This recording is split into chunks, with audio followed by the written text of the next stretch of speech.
What's it like being in Twitter jail? I'll tell you, man, it was kind of a kick in the face because I looked at this and I thought, how many people have built so much of a following, their careers, their livelihoods, their movements that can be just wiped, with a click of a button. And I'm not quite wiped yet, but this I guess appeal battle that I have with Twitter is going to kind of see what maybe shape what direction I go from here. But um, the the the thing that got me was a study I shared. I forget who put it out. It was a medical journal, but it was comparing the frailty of elderly and uh, climate change and whether or not we should be managing Earth's was it carbon and pension money into the decision on medical care for elderly. And so I kind of mocked it and I said, should we implement mandatory euthanasia at um, age 65 to save on pensions and carbon? 10 days later, that's what got me Yeah. uh, Well, locked out of Twitter. like we were saying before we hit record, and the people that we're probably going to spend most of our time talking about from the World Economic Forum would probably like those useless eaters to fall off the face of the earth. Exactly. and It's and there's legitimacy to that. I mean, it goes far back, far reaching, and I think maybe that's out of anything we highlight in this. Are you still there? yep. Oh, okay. Out of anything we highlight in this, I want to think that maybe the origins of the World Economic Forum is probably the most critical. And I haven't seen anybody else that's been sharing a lot of this information and digging into the research behind it. But it's important to see that a lot of it comes from the Club of Rome. Hmm. And 1971 was the I guess the start of the World Economic Forum. It was originally called the European Management Symposium. Well, Klaus Schwab. well, And, before we jump into all this, I think it's important to get the backstory on what sent you down this path. So you're a retired Blackhawk pilot from the Army, and yeah, you essentially had somebody reach out to you and say, "Hey, can you dive into this particular data set and verify whether or not something is true?" And I think you can explain what that prompt was, and correct that was what threw you down this rabbit hole, correct? oh yeah, yeah. So I mean, there's several pieces to that to unpack, but I think the first one is I think it was a high school acquaintance that came to me, and they were following this QAnon stuff, and they came to me and said, "Hey, this this flight log, it looks like somebody's saying that the State Department was using an aircraft that was on Epstein's ranch. Can you help me make sense of this?" And I thought, well, that should be easy to debunk. I was a pilot, and um, I figured, well, I can probably just go check the NTSB website and look at a flight log. So I did. The court documented. So first, that's a felony to falsify court documents. Second, it was an FAA document, so that's also a felony to falsify. So I was like, okay, so I'm looking at the tail number, and then I cross-referenced with the NTSB website. The NTS website shared this story about what is an OD-10. I forget the actual aircraft, Bronco something, but it's like a surveillance aircraft, and that was the tail number that he was referencing. And and so I looked at this and I thought, okay, well, it doesn't show this, but that is the tail number on the flight log, and it's under a Bell 206. Well, that was the aircraft that I learned how to fly on. And so I thought, that's a helicopter. Why was that on this Zorro Ranch? And the odds of him using a State Department tail number yes, they can get reassigned after an aircraft is decommissioned, which seems to have been the case with this Bronco whatever aircraft, State Department aircraft. And I thought the odds of that being reassigned, probably, with this Epstein thing, and on top of it, rumors at the time, they were just rumors with Clinton being on flight logs. I said, this is like a 1 in a billion chance. There's something here. So that's what set me down this path. But I realized that there was a lot more to it while I was in my executive MBA program and learning about shareholder capitalism versus Klaus Schwab's stakeholder capitalism.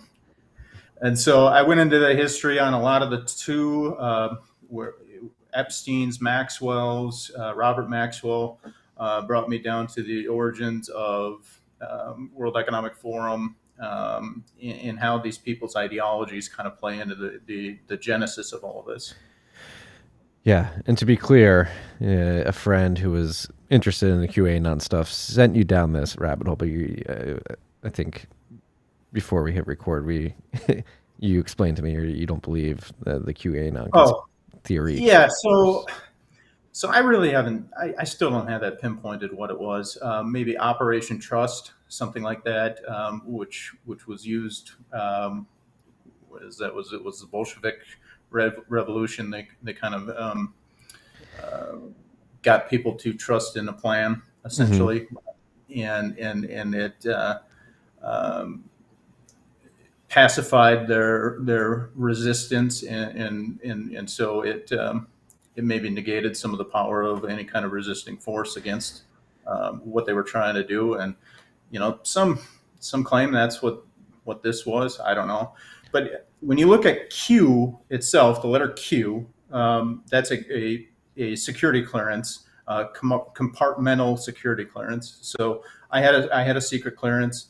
There's secret, and then there's a compartmental like L, and then there's top secret, which then further is you have Q.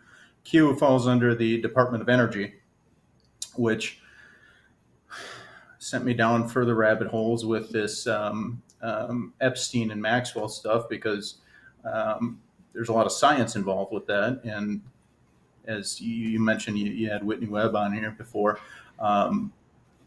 Epstein's and Maxwell's both have a lot of ties to not just U.S. science and Harvard and MIT, but globally, and very specifically to our administration and in several administrations.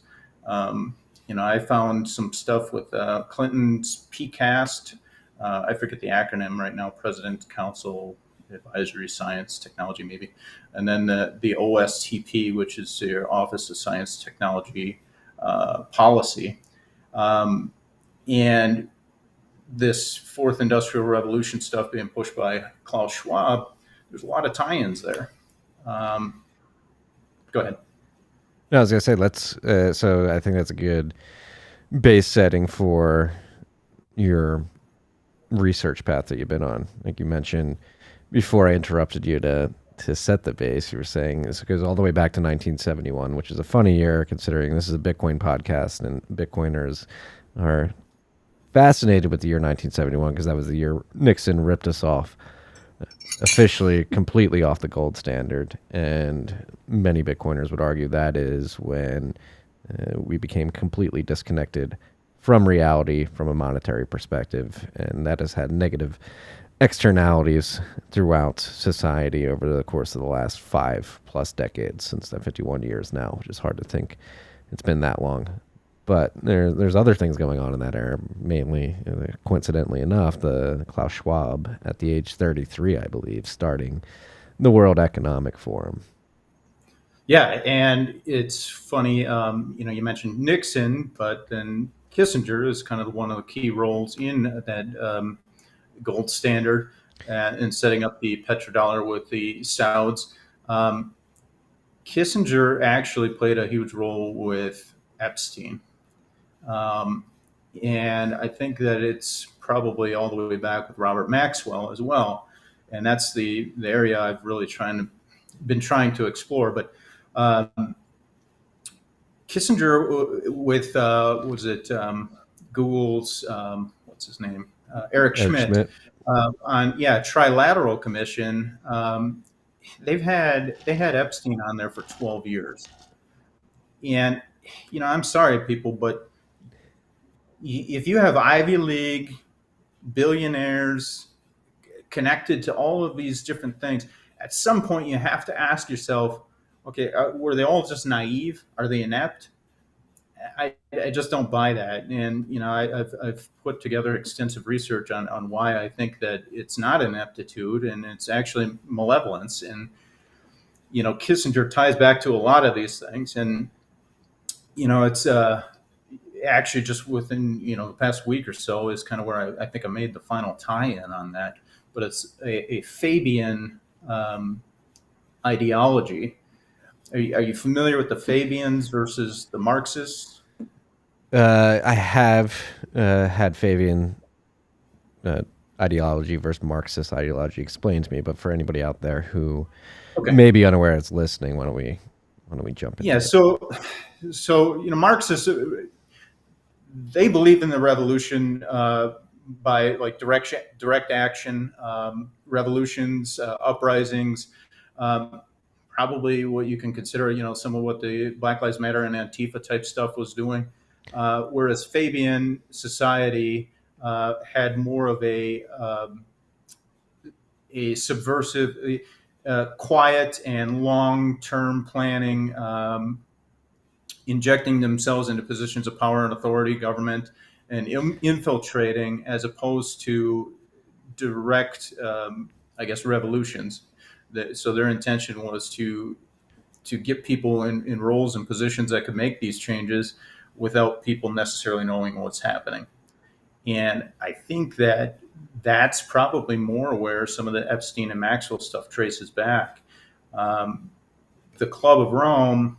So the Club of Rome, 1968 was established, and then they're more famous for the limits to growth study that they had reached out to MIT to commission in 71 or 72. But that has kind of set us on this trajectory for a lot of what the World Economic Forum is currently pushing. The World Economic Forum in early 70s, and I'm sorry, with Twitter locking me out, I lost a lot of my notes to be able to get specifics together for this chat, but they brought the Club of Rome in the early 70s to actually speak at the World Economic Forum.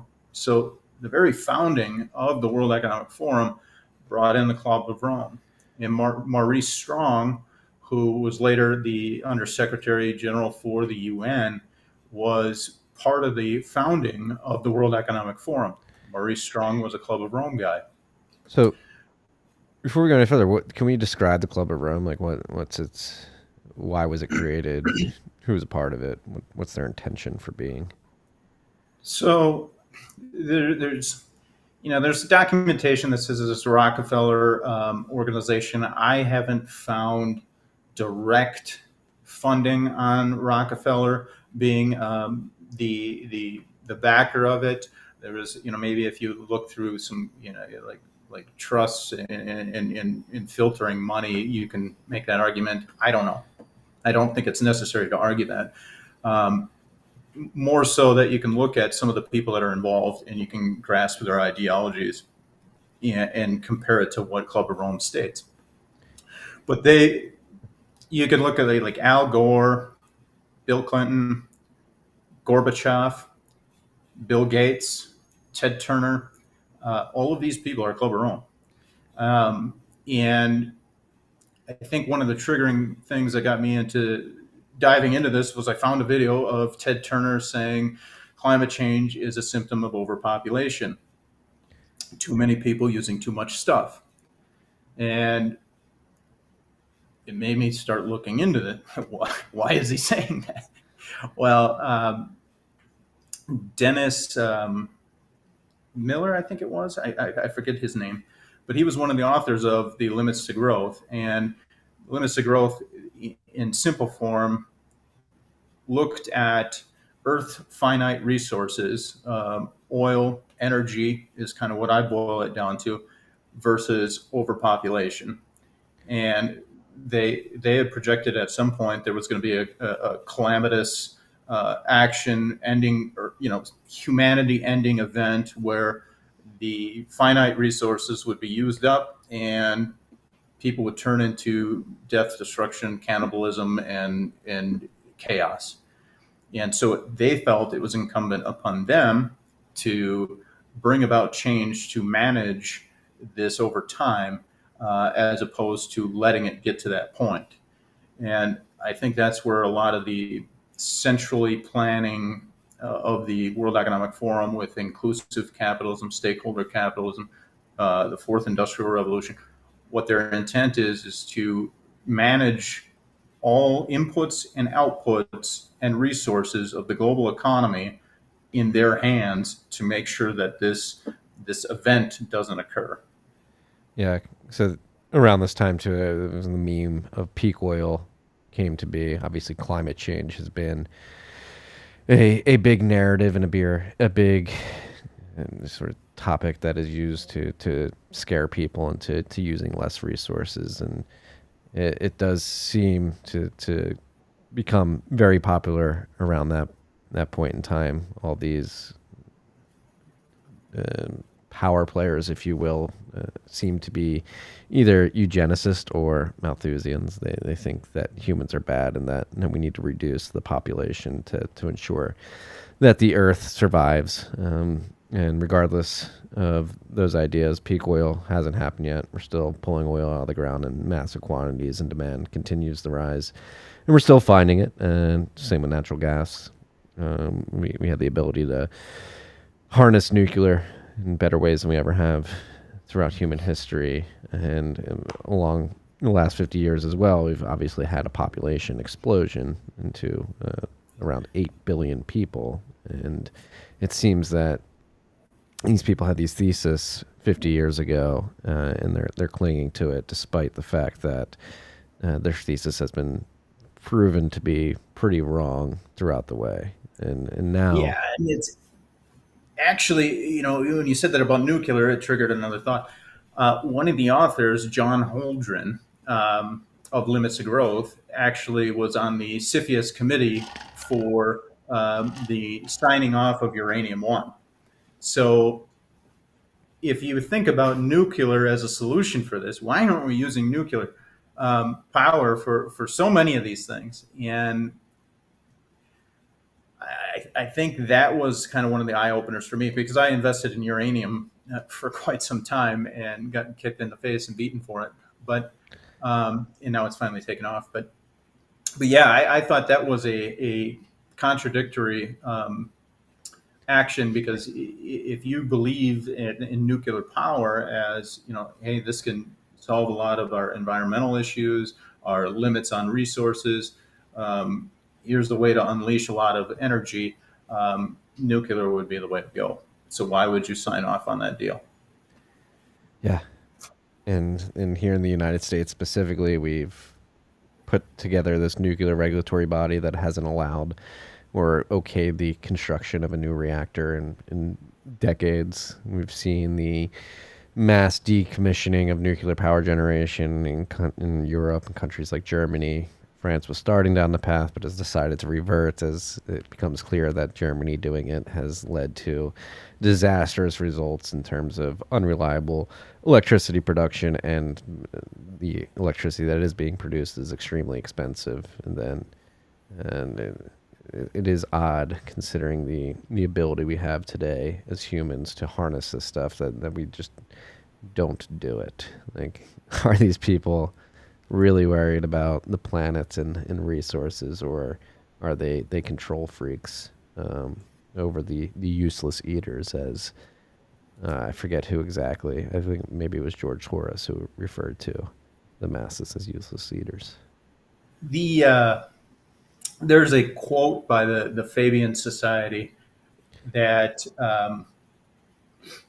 I think it's one of their like a motto or a logo or something.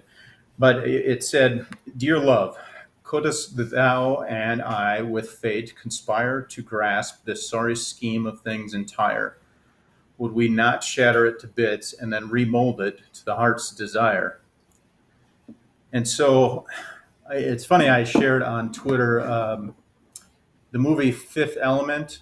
Mm-hmm. I shared a clip on here, and I kind of tried to explain creative destruction, and I think that is the intent of this virus, whether it was planned or not. It's being utilized as that, and we can get into my thoughts on that. But it's being exploited as if it was a deliberate part of their plans. And this this clip of that evil Zorg guy knocks a glass of water off his desk, and then all the little robots come out and clean it up. And he's making the argument of, see, I've created economic activity by forcing this glass off. So we're in the same business. We still care about progress and advancing the world. And when I looked at that, I was trying to help convey to people, like, have you ever considered that some of the people that are running our country or the world and some of the actions that they've taken that maybe weren't ineptitude? And I think the whole Epstein rabbit hole has gone, it's gotten me to the point to where I don't know how you look at all of these associations and still think that this is all driven by ineptitude. An example, one of them, Larry Summers. Nobody seems to hammer this guy. Right? He was the president of Harvard. He was the Treasury Secretary for the Clinton admin. He was the economic advisor for Obama. Yet he gave Epstein an office at Harvard. He gave him access to their evolutionary dynamics program, the mind, brain, and behavior program. And he was on these flight logs. And this, when I say these people are on these flight logs, this isn't, I didn't just find a list, that somebody made up and threw a bunch of names on. I actually sifted through the court documents. I looked at the actual flight logs. So as I'm stating earlier, that means they were submitted to court and they were done by a pilot, signed off. I mean, that's multiple felonies if that's falsified. And then on top of it, to my knowledge, none of the people that are on these logs have gone and tried to refute these logs. So when I see Larry Summers on there, I have to revisit some of the actions he took while he was Treasury Secretary. You have to look at the World Trade Organization in China. You have to look at the repeal of Glass-Steagall. Yes, I was just about to mention that one. And how that triggered a lot, or at least played a big role in the financial crisis. And then, since then, monetary policy, the Fed has essentially, injected so much liquidity. We had TARP, we had QE, we had the bailouts. And now, fast forward, it's hard to argue that these actions by the Fed didn't contribute to BlackRock essentially owning the world and having the ability to influence, I don't even want to call it politics, but influence the way we're governed through, the ESG system. And just recently, I highlighted before I was, booted from Twitter. I highlighted most people in the finance world understand FASB rules, accounting rules. Well, now they're coming out with SASB, and this is what they're promoting: sustainability accounting standards boards. And these are the reporting that they're going to want, accountants to forward, to be able to use for metrics for ESG. And this is what we're going to be governed by. And I think people are failing to grasp the significance of, you didn't vote for the people that are implementing ESG. You didn't vote for Larry Fink. You didn't vote for the decisions that they're making. And one of the big alarms that I had was in my executive MBA program, we had a diversity and inclusion, what is it, diversity, equity, inclusion ambassador come to our class and tell us um, about climate change. And she cackled, stating that, well, we ousted somebody from JP Morgan board of directors because he wasn't on board with climate change. And she said, so stakeholders matter, investors matter, and now it's shifting where we have BlackRock with 8 trillion or 9 trillion at the time she was saying under management. If BlackRock wants you to be on board with climate change, you're going to, or we're going to vote you off the board, or we're going to strip you of your capital. And so a CEO hears that, and he's left without a lot of options on what he's going to do. Yeah, it's ESG is a big topic here at this podcast. And Carl, let's stay on the split view. The ESG infuriates me. I scream about it on this podcast, on Twitter, because it's being run by a bunch of hypocrites, Larry Fink being one of them. He'll travel the world on a private jet and try to pontificate about how we need to reduce our carbon footprint. I am, and this is controversial and people get angry at me for this, but I don't think there is a climate crisis. I don't think using fossil fuels is necessarily bad. I actually think it's an incredibly good thing. I don't think we should be transitioning to unreliable energy generation sources like solar and wind. I do think the ESG narrative and its social credit scoring system is a tool of control, not really a tool to make the world a better place. Yeah, and so if we look back to where some of that, I guess, the bigger ESG movement. So I was a financial planner with Northwestern Mutual Financial Network. Straight out of college, I did an internship through there, and I remember one of the CFAs talking about ESG, and it was kind of just starting at that point, and he was. I mean, the advisors in the room were laughing at it. They were mocking the absurdity. Why are investors going to care anything about the bottom line, profit? And this isn't going to take off. This isn't going to go anywhere. Well, who's laughing now? But the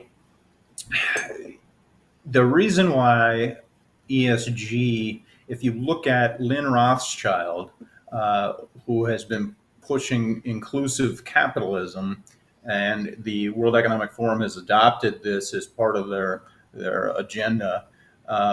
Lynn Rothschild actually, part of why she had designed this inclusive capitalism, which I think the major rollout was probably around 2012, but her justification for it was the Occupy Wall Street, the Tea Party movements, the rising populism after the great financial crisis, and in her words, how capitalism has failed, has created this animosity towards the system, and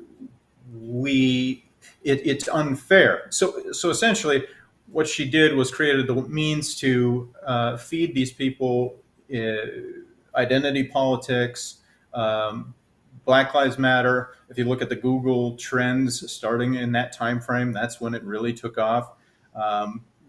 The LGBTQ, a lot of these things were triggered as a way to divert some of that populism, particularly on the left. They captured the entire Occupy Wall Street crew and pushed them down this pathway of diversity and inclusion.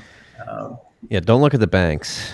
Don't look at the banks that just caused the great financial crisis. Don't dig in there. You'll probably find stuff that we don't want you to find. It's right. Let's increase the number of times racism is mentioned in the newspapers and diversity politics is brought up in mainstream media. I mean, there's famous charts of like the words going up, and people will be like, "Well, no, just people started caring more." It's like, no, yeah. No, it's not because they cared. It's because the corporate Well, and really behind the corporate world, the bankers had decided we're going to go ahead and we're going to divert people's attention this way. And so when Nike rolls out BLM and Call of Duty, this was a big trigger for me. I used to occasionally, when I got done flying, like a night flight with goggles on, I'd get home and I would unwind by playing Call of Duty. Well, then they started putting BLM in Call of Duty, and I thought, what in the hell? How is this? This subliminal. I'm trying to play video games. What are you doing to me? So I actually quit playing video games ever, but I saw what they were trying to do, and it's kind of a form of psychological warfare. I think it's neural linguistic programming, or nudging is probably more the common term, but um, subliminally planning this stuff in everything in our lives and nudging people in these directions. So the problem is that this is now being used at their level to drum up, what's his name? Division, just pure division, Yeah, right? yeah. And Well, the physician that just got kind of banned from Twitter, Malone. Malone. So Malone brings up mass formation psychosis, and I try to explain to people, if you look back to Gustav Le Bon with the he wrote the book The Crowd. Was it a popular mind? A study of the popular mind. Basically, that's where I started to try and tell people about this. Hey, look at the psychology of a crowd. They're looking for somebody to direct them, and the crowd as a whole isn't. It's not a compilation of a bunch of intelligent individuals.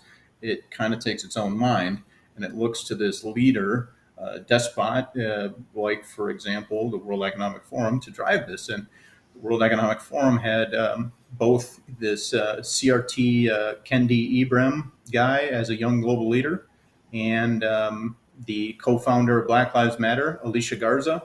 She was a young global leader. And so at some point, people need to ask themselves, if I'm supporting these causes, is it because it's an organic movement that is truly meant to help rectify whatever problems we have in our, socioeconomic problems that we have? Or is it actually something that has been placed upon us to care about, and are we being manipulated? Yeah, Go and ahead. I mean, again, it's very nefarious. It's very evil. But it's very effective. But yeah, like something BLM. What does it stand for? Black Lives Matter. Like, of course, Black Lives Matter. And I think we've said it many times on this podcast, and it's been said elsewhere as well. You have to separate BLM Inc. from the phrase Black Lives Yeah. Matter, and that's where people get inherently triggered because they take the latter, the phrase, which is obviously true. And when people try to denigrate BLM Inc., the organization that has ties to the World Economic Forum and the Young Global Leaders Program, they associate people trying to call out that organization as something that's probably nefarious and has bad intentions, and just paint people as racist for not supporting them. Yeah. And so what do you conclude? How do you conclude some of the motives behind these people? So it's in my mind, and I think you probably agree with its decentralized, Bitcoin community ideology, that humans are inherently fallible, and it doesn't matter who gets into power. At some point, if they can be corrupted, they will be. It's inevitable. And I traced back, how did Epstein get into the White House? I think it was like 17 times he was at the White House. How did Clinton end up on his 27 flights? And Lynn Rothschild was the one that introduced Epstein to Clinton. Lynn Rothschild had her honeymoon in the White House. Lynn Rothschild was introduced to her husband, Evelyn, through Kissinger. Kissinger mentored Klaus Schwab at Harvard. Klaus Schwab's other mentor, again, also a founder of the World Economic Forum, was Maurice Strong. Maurice Strong was the uh, chairman of the 1992 Real Earth Summit. Well, the 1992 Real Earth Summit is when Agenda 21 was announced. I thought this was all a conspiracy theory forever. I never really actually looked into what Agenda 21 was. Everybody that ever mentioned it was a clown to me. It's Nancy Pelosi announced it on the floor of Congress in 1992 following the Real Earth Summit. So, in an attempt to, I don't want to say shield ourselves, but protect ourselves in this particular conversation from people listening to it and be like, you guys are conspiracy theorists. What, and which, again, that term in and of itself is a weaponized mechanism to make people seem crazy off the bat when it is pretty obvious that Dave Collins says this on this podcast all the time and outside of this podcast. Like, if you don't believe that men and women of power conspire to do things, then you are an idiot. Conspiracy theories are real, but to be as ironclad as possible, what is your research? Like, how are you finding this data? What are the sources that you're using, and how are you coming to these conclusions? What is the information that you're using? Yeah, try to unpack anytime, because I've been immersed in this for so long, and I do share the receipts on Twitter, but again, I'm locked out, so that makes it difficult for me. But I go to tax documents are probably my biggest one. You can go to GuideStar, you can look at the Form 990s, and that's very telling. The Lynn Rothschild introduction to Clinton, well, you can look at the 1995 letter that she wrote to the Clinton admin that said, thank you for your time. I forget all what it says, but it's, I wanted to use my 15 minutes with you, Bill Clinton, to talk about currency markets and, with Jeffrey Epstein. And so, yeah, you can look at the pictures, you can look at the recent articles that showed how many times he actually was on the White House visitor log. So it's impossible to say, okay, well, these connections aren't there. And it's impossible when you see Alan Dershowitz said he's on video stating that Lynn Rothschild is who introduced him to Jeffrey Epstein. And then Prince Andrew was introduced through Lynn Rothschild as well. And I can't remember offhand where I had found that. But there is a theme here. And if you go to the flight logs, Lynn Forrester was her maiden name, but she was on Epstein's flight logs. Then you go further and you look into Lynn Rothschild being on the board of the McCain Institute. And the McCain Institute has a human trafficking arm. And so if they're against human trafficking, yet they still have Lynn Rothschild on their advisory board, how do you not see this as a problem? And there's a video, Rudy Havenstein on Twitter, I love that guy. He shared this video of Cindy McCain saying, we all knew who Epstein was. We knew what he was up to. Nobody would do anything about it. Your husband is the chair of the Armed Forces Service Committee. How does he not do anything? And on top of it, you have a human trafficking arm in your institute. This is insanity.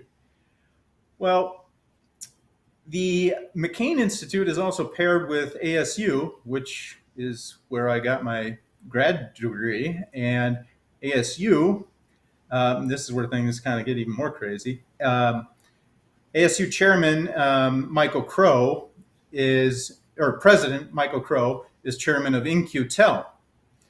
Well, In-Q-Tel is the CIA venture capitalist arm. So the McCain Institute is tied with ASU, and In-Q-Tel, when I say kind of a venture capitalist arm, they use universities to kind of funnel research into the CIA. And so I looked at this and I thought, this is insane. Again, a lot of me was figuring this out while I was in my grad program. At the same time, I was just starting to dive into this Epstein stuff, and I had a business project I was working on that kind of conflicts with some of what the World Economic Forum is pushing. But I wrote to President Michael Crow of ASU, and I said, "Hey, this virus looks to be a big deal. Why are we not doing anything about it? There's 5 people with this in the country, and ASU had one of the first 5 cases. What measures are you taking? This is insane." And I mean, I had at this point I already pulled everything out of the market. Well, actually, I put it all in TLT, which worked well for me. But the I wrote this letter, and I just thought, this is going to be hugely impactful on supply chains. But I even wrote other stuff that's probably irrelevant, but it was my thoughts in analyzing this. And like, why is it we've shifted so much of our, not shifted, but forfeited our autarky as a country, which later played out with the lack of domestic mask manufacturing, which I worked with a couple of classmates to try to procure financing for domestic N95 production. At this time, I still thought, hey, this is going to be a big deal, because I was concerned it was biowarfare, and I thought it was a nation versus nation attack. I thought it was China behind it, the Chinese Communist Party, and I had watched China quite a bit, because I thought that's where the next financial crisis was going to come from. A lot of my worldview has changed since then.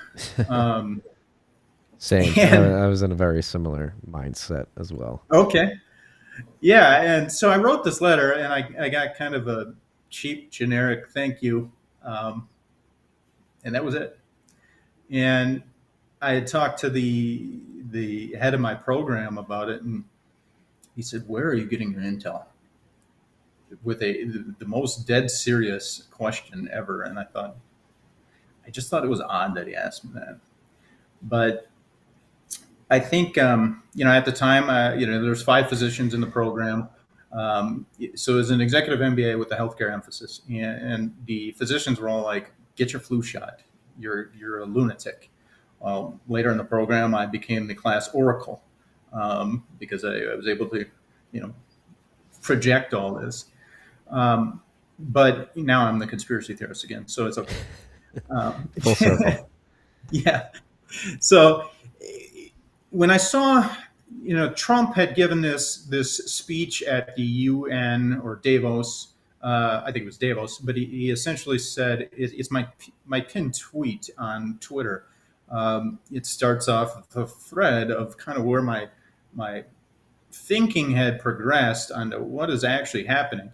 But it was something along the lines of, the future does not belong to globalists. It belongs to individual and free nations who cherish their country and cherish their people. And the speech, and this isn't a red versus blue thing. It was kind of, wait a minute. I think it was an epiphany I had, that this is really kind of a globalist versus a nationalist type of battle. And I think that's when I had it registered that, hey, this virus is biowarfare, but it was an attack not on nation versus nation, but on the concept of nations altogether. And so going down, well, who would be behind this? And I think, that's where the Epstein ties into the science, into capitalism, into the bankers, into the Clinton admins, science department. And I should probably say that, so my most recent tweet before I was booted, I was tying BioMaru, and forgive me if I don't pronounce a lot of these things properly, because I have no idea. BioMaru and the Clinton Health Initiative signed an agreement in 2004 January Why is that relevant? So Elaine Maru was one of the big funders behind the Wuhan lab. Prior to going to Moderna, Stefan, again, I don't know how to pronounce his name, Bancel, had worked for BioMaru. So the timeline on this and why I thought, well, this is particularly interesting is Jeffrey Epstein, this is Alan Dershowitz claimed this in a court document. Jeffrey Epstein co-founded the Clinton Foundation.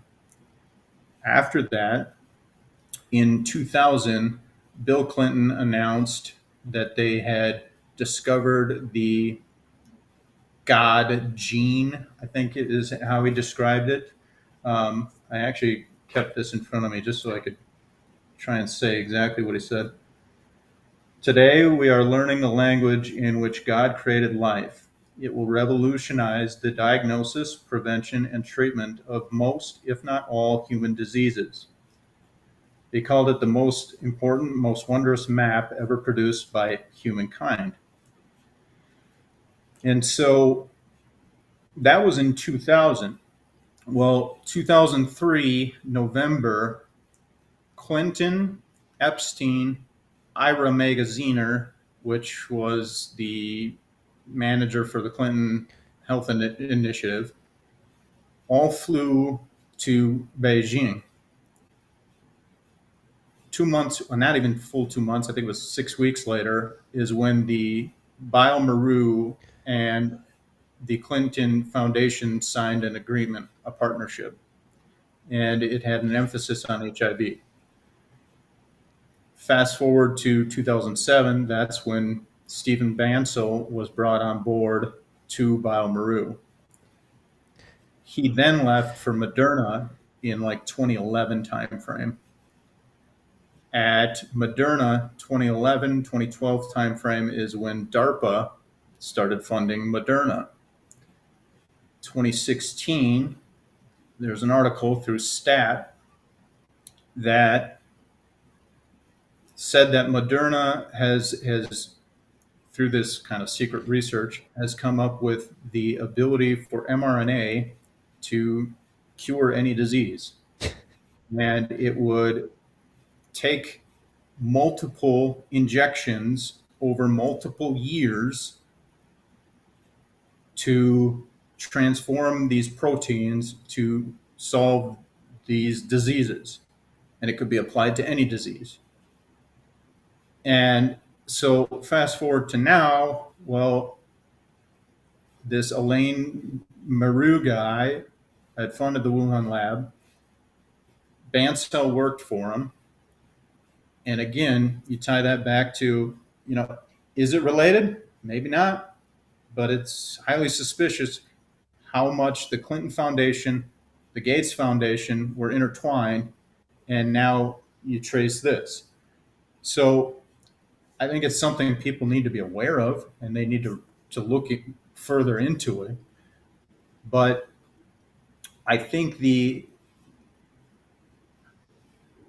when you look at people, for example, at Harvard, George Church being a big one, who was behind the Human Genome Project.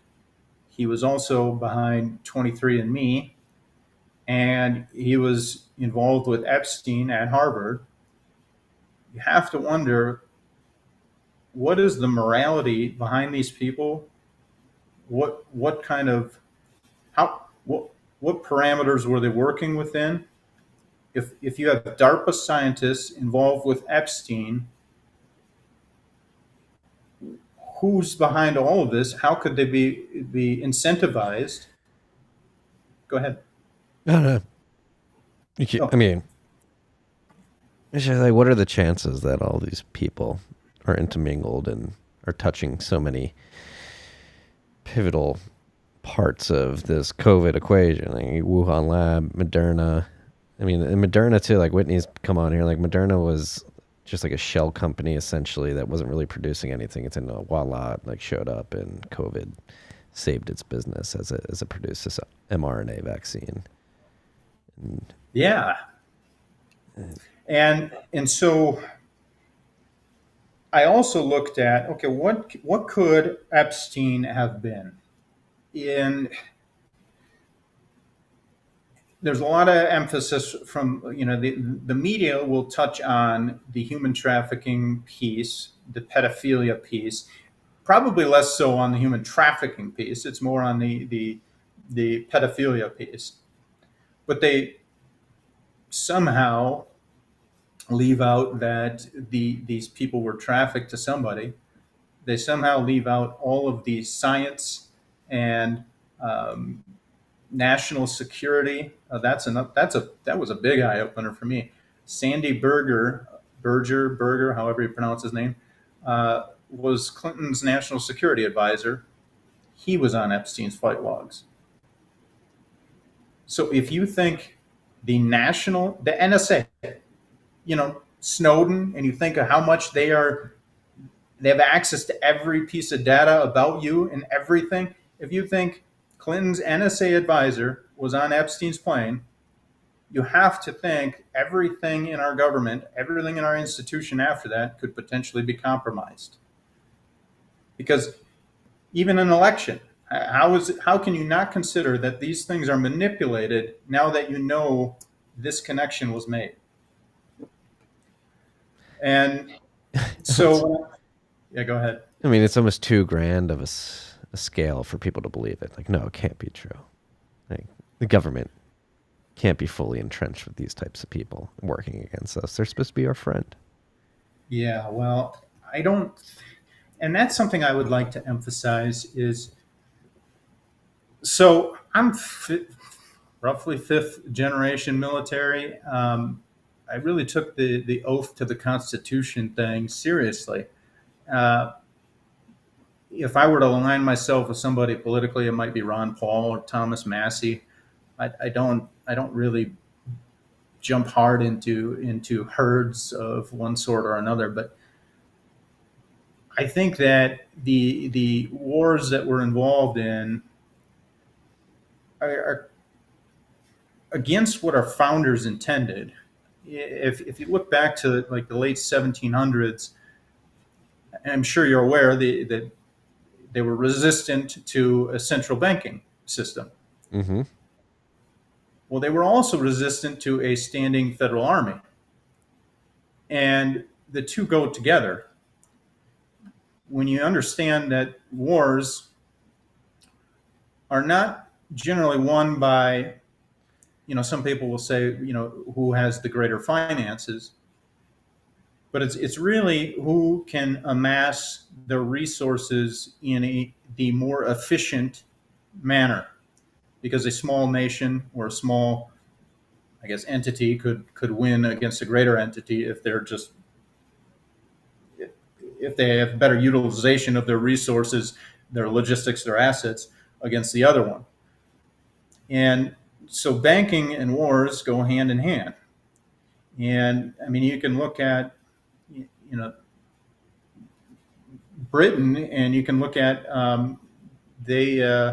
that's at least from what I recall, that's kind of where the perpetual annuities came from, is their funding of the war, because they wanted to be able to sell this. I guess you can call it this stream of income to somebody for an investment, for a rate of return, their interest on it, but they didn't want to have to pay off the debt.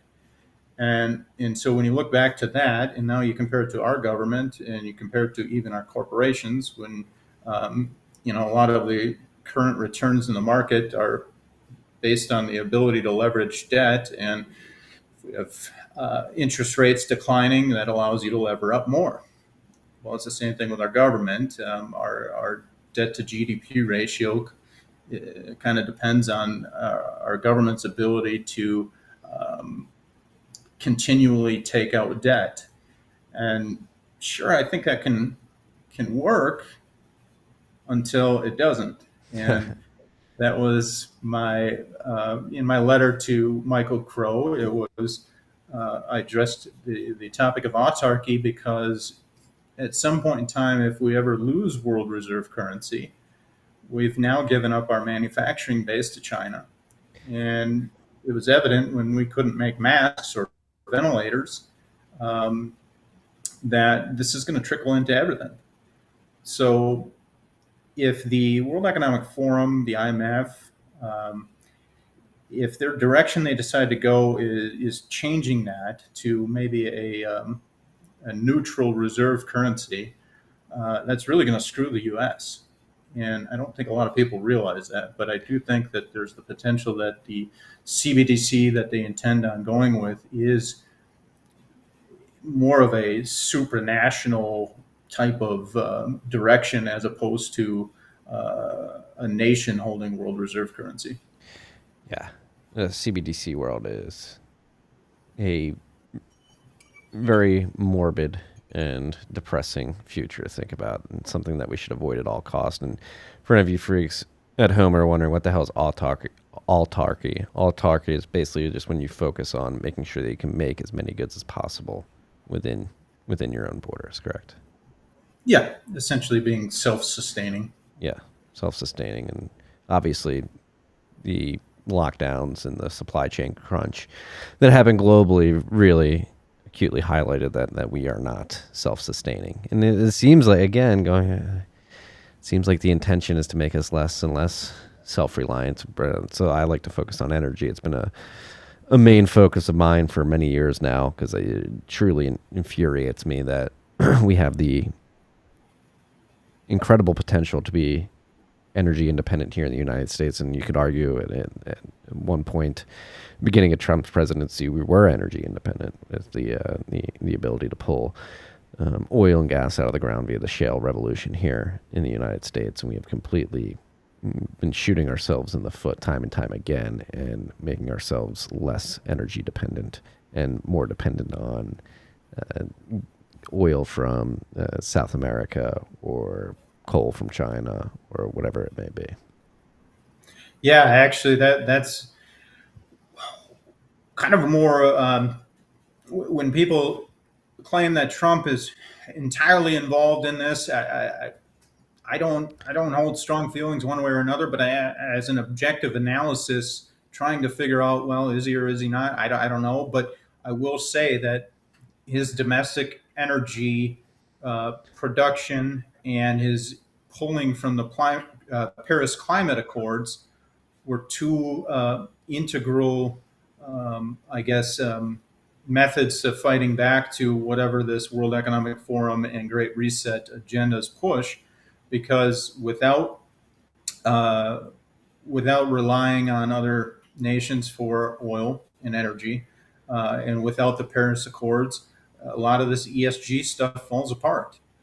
And so, was he in on it? Was it technically, or was it all staged? I don't know. I try not to get into that, but I don't find it fruitful to argue whether or not Trump is a good guy or a bad guy.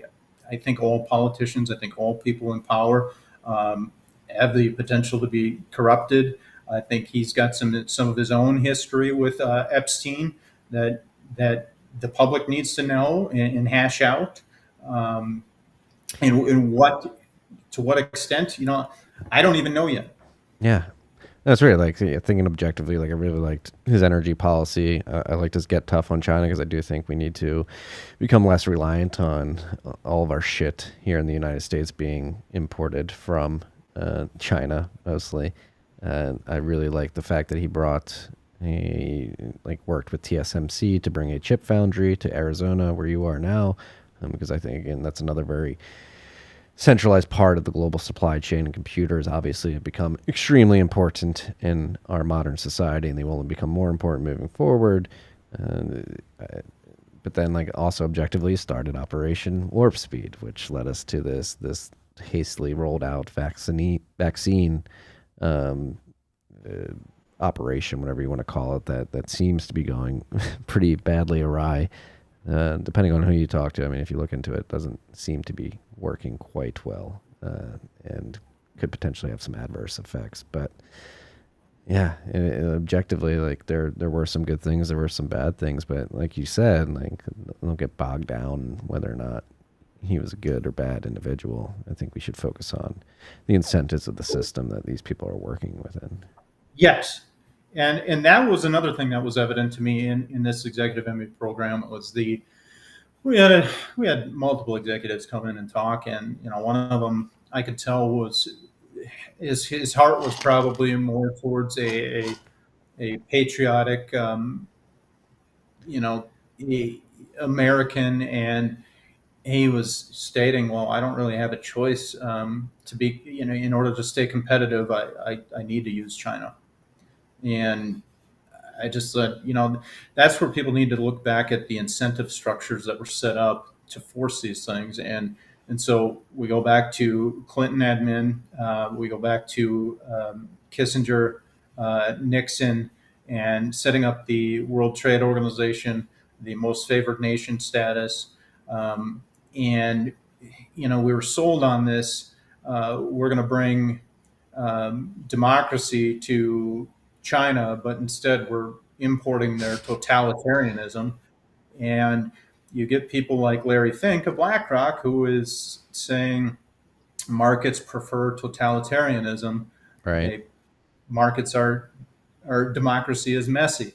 You have Ray And Dalio coming out and saying we should bring China's prosperity for all theme to the United States as well. It's weird. All these yeah, billionaires are and Gates is another one. So one of the things that made me kind of shift my view was on being, I don't want to say anti-China, but concerned about China was more so looking at a lot of the executives in our country. And so if you look at the board of Xi's alma mater, Tsinghua University, uh, the majority of our biggest corporation and banking executives are on the board of his alma mater. And okay, well, that's just relations. We're trying to, no. At some point, people need to realize if you look at the incentives, you look at the outcomes, you have to consider that they don't actually have any loyalty to our nation. They don't actually have any loyalty to human rights, individual liberty. When you realize we went to war in the Middle East for trillions of dollars while we left the Uyghur situation alone, and I say we as in the West establishment, you realize that it wasn't about human rights. It wasn't about creating democracy and a better world. It was about other things. And so, what is the big driver in the Middle East? Well, I, I think if you still think it was 3,000 lives in the Twin Towers was the reason we needed to blow up the Middle East and build, nation build with all the infrastructure, I think you need to pull your head out of the sand because trillions of dollars didn't bring us anything. And if you look back to kind of what I said earlier in the conversation, go ahead. It did bring us something. I mean, it brought us less civil liberties. We have the TSA now. We have dragnet surveillance. We have all these Exactly. great things. We have all these incredible things. And I like, if you look at that, okay, well, that brought us that. And you look at, oh, that was another one that I looked at recently. The 9/11 Commission. George Bush tried to appoint Kissinger and George Mitchell. Both of these people direct involvement with Epstein. And I thought this is crazy. And so when you start looking at all of these flight logs, and you look at these events that occurred that you think were just random occurrences that somehow stripped us of civil liberties, individual and national sovereignty, you have to, like I said, you have to look at, okay, well, they're hanging out and associated with nefarious people. and somehow their mistakes keep working in the establishment's favor. It just doesn't add up. And that's why I said I tried to trace back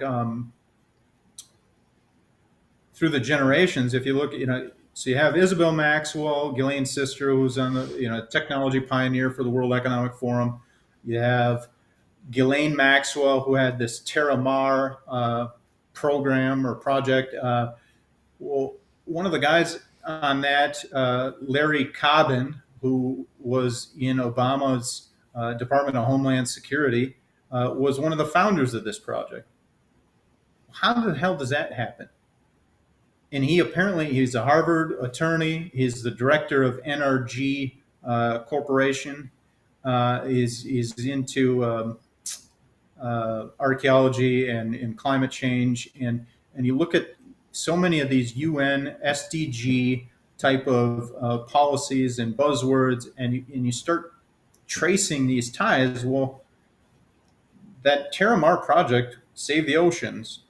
I mean, it just Amir Dassel, he was on her Terramar project. Well, wasn't Terramar wasn't like something like you become like a digital citizen? Yeah, a citizen of this. Citizen.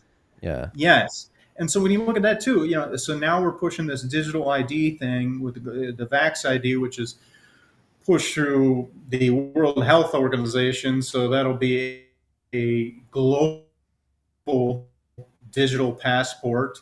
Well, she was kind of doing something similar with her ocean project, Digital Global Citizen.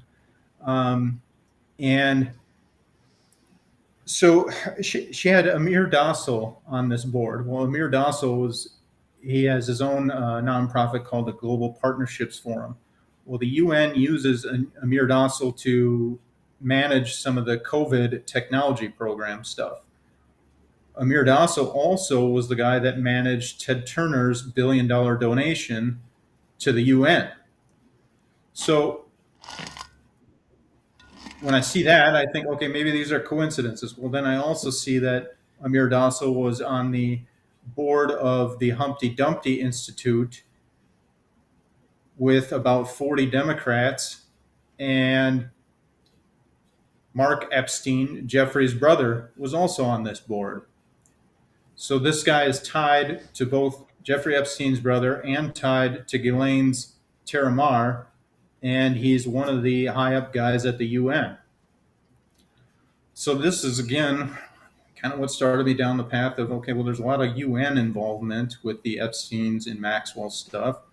And then I figured out that there's a lot of fourth industrial revolution tech with Jeffrey's interest in transhumanism, eugenics, Malthusianism, and artificial intelligence. And so you go through Klaus Schwab's Fourth Industrial Revolution book and his entire agenda with it. Epstein was involved with all that shit. So again, is it just coincidence? I don't think so. What my impression, based on looking at a lot of the stuff that Epstein did, there was a 2012 Doomsday Conference that he held on his island, and I share this link a lot, and it's underappreciated in my view on what it represents. But he had this Doomsday Conference with all these scientists, a lot of them DARPA. Well, their agenda had said, well, what are the threats to humanity? Nanotechnology, global warming, climate change, and these different things. Overpopulation was one of them. And so when you realize, again, the virus, the lab, the ties with the Clinton Foundation, the science, energy, limits to growth, Club of Rome, UN, all these agendas in these NGOs, when you start tying them together, it almost looks like the entire Maxwell and Epstein operation were like a Manhattan Project that was set up with the virus, as opposed to and it was the globalists versus humanity, essentially, as opposed to the actual Manhattan Project, which was the chase with scientists for the atomic bomb, and that was a nation versus nation agenda. Um, and when you look at Robert Maxwell, Ghislaine's dad, being heavily involved with science literature, Pergamon Press and Macmillan Publishing, you realize a lot of his wealth had come from recruiting scientists to publish in his organization. And well, it occurred to me while I was in this grad program that if you really want to own scientists or own science, you just need to own the science literature, because that's what they all defer to. They look to the studies. They trust the studies. And most physicians, scientists, I don't. These are good-hearted people, but they're not going to listen to you if their medical journal they're reading from tells them that everything is great. And so, seeing the ties that, again, Epstein, Maxwell's, all of the Maxwells, because it was Ghislaine, Isabel, Robert, they all had ties to this, and then they all have ties to science within the Clinton administration. And there's probably more, but that's where I honed in on the most, because that was some of the biggest triggers for me. So that's where I found the hard documentation of, okay, the Clinton Foundation started, the flight logs with Clinton, the science departments within his admin, having these people involved, and then the UN. And so, but it goes back even further. I mean, I found images of Bush or Bush Sr. with Robert Maxwell. Well, there's an FBI document that shows that they knew Robert Maxwell was a spy before that. So why would Bush Sr. have him in the White House? Doesn't make any sense. And go ahead. No, I got you. You finish. I've got some thoughts there. So when I started to realize that Gorbachev and Robert Maxwell had $100 million joint science investment, it made me think that, okay, so Maxwell owns this scientific literature and can really change the trajectory of science. You look at Kissinger's involvement. So Gorbachev had helped draft the Earth Charter for the real Earth Summit. Gorbachev and Maurice Strong worked hand in hand. So you have Maurice Strong, Gorbachev, and Kissinger all working together. Well, Kissinger also drafted several overpopulation reports for our government. I meant to look this up beforehand, but I think the NSM 2000 or 200, and then there's like a Haig Kissinger report. People need to look this stuff up. I mean, I've shared it on Twitter. So they actually consider it as a national security issue. So again, tying back to NSA, we had 3 NSA advisors that were involved with Epstein or Maxwell. The most current one, Antony Blinken, his stepdad, Sam Pizer, was in Epstein's Black Book, and he was Robert Maxwell's attorney, a current Secretary of State, who was previously an NSA advisor, directly involved with Robert Maxwell, supposedly the last person to see him alive. That's mind-blowing to me. What are the odds of all of these things, these connections, just randomly occurring? And these people aren't aware of what Maxwell's or Epstein was up to. I don't buy any of that. No, especially when you consider. I mean, we'll talk about Larry Summers and Bill Gates specifically. I mean, there's that picture that goes around on Twitter, all the notorious picture now of those 3, or Bill Gates, Larry Summers, Epstein, and a couple others, I believe, standing. Boris Nikolic. And Jess Staley. Yes. And that Boris Nikolic is significant because he was to my understanding, I'm going to forget this, but he was intertwined with Melanie Walker. Melanie Walker married Steven Sinofsky, the what is he, the CTO for Microsoft, um, or was he the CEO, COO? I don't remember. One of the executives for Microsoft. Melanie Walker was introduced to Epstein in '92, supposedly at Trump's tower. Well, she then went on to med school, and she, upon completion, apparently worked with Epstein as one of his scientists. And she then worked with Boris Nikolic. Well, she's also a Rockefeller University funded, or excuse me, Rockefeller grant funded. She wrote articles for the World Economic Forum, particularly about some of this fourth industrial revolution medical technology type stuff. Um, she was a Gates scientist, and she was on some Center for Public Impact, I think it was called. I'm forgetting the name. But their philosophy was the world government needs to be changed. It needs to be reimagined. Well, I know, that's what Klaus Schwab uses for words. Um, so if you look at the ideology that she has, you look at, she was at World Bank. That's another one. She worked directly for the president of World Bank. And you look at the mentality that she had and the access to people that she had. Again, this is alarming. And go ahead. We haven't even touched on the young global leaders. And Oh yeah, yeah. Well, and that one started again, to my knowledge, in 1993.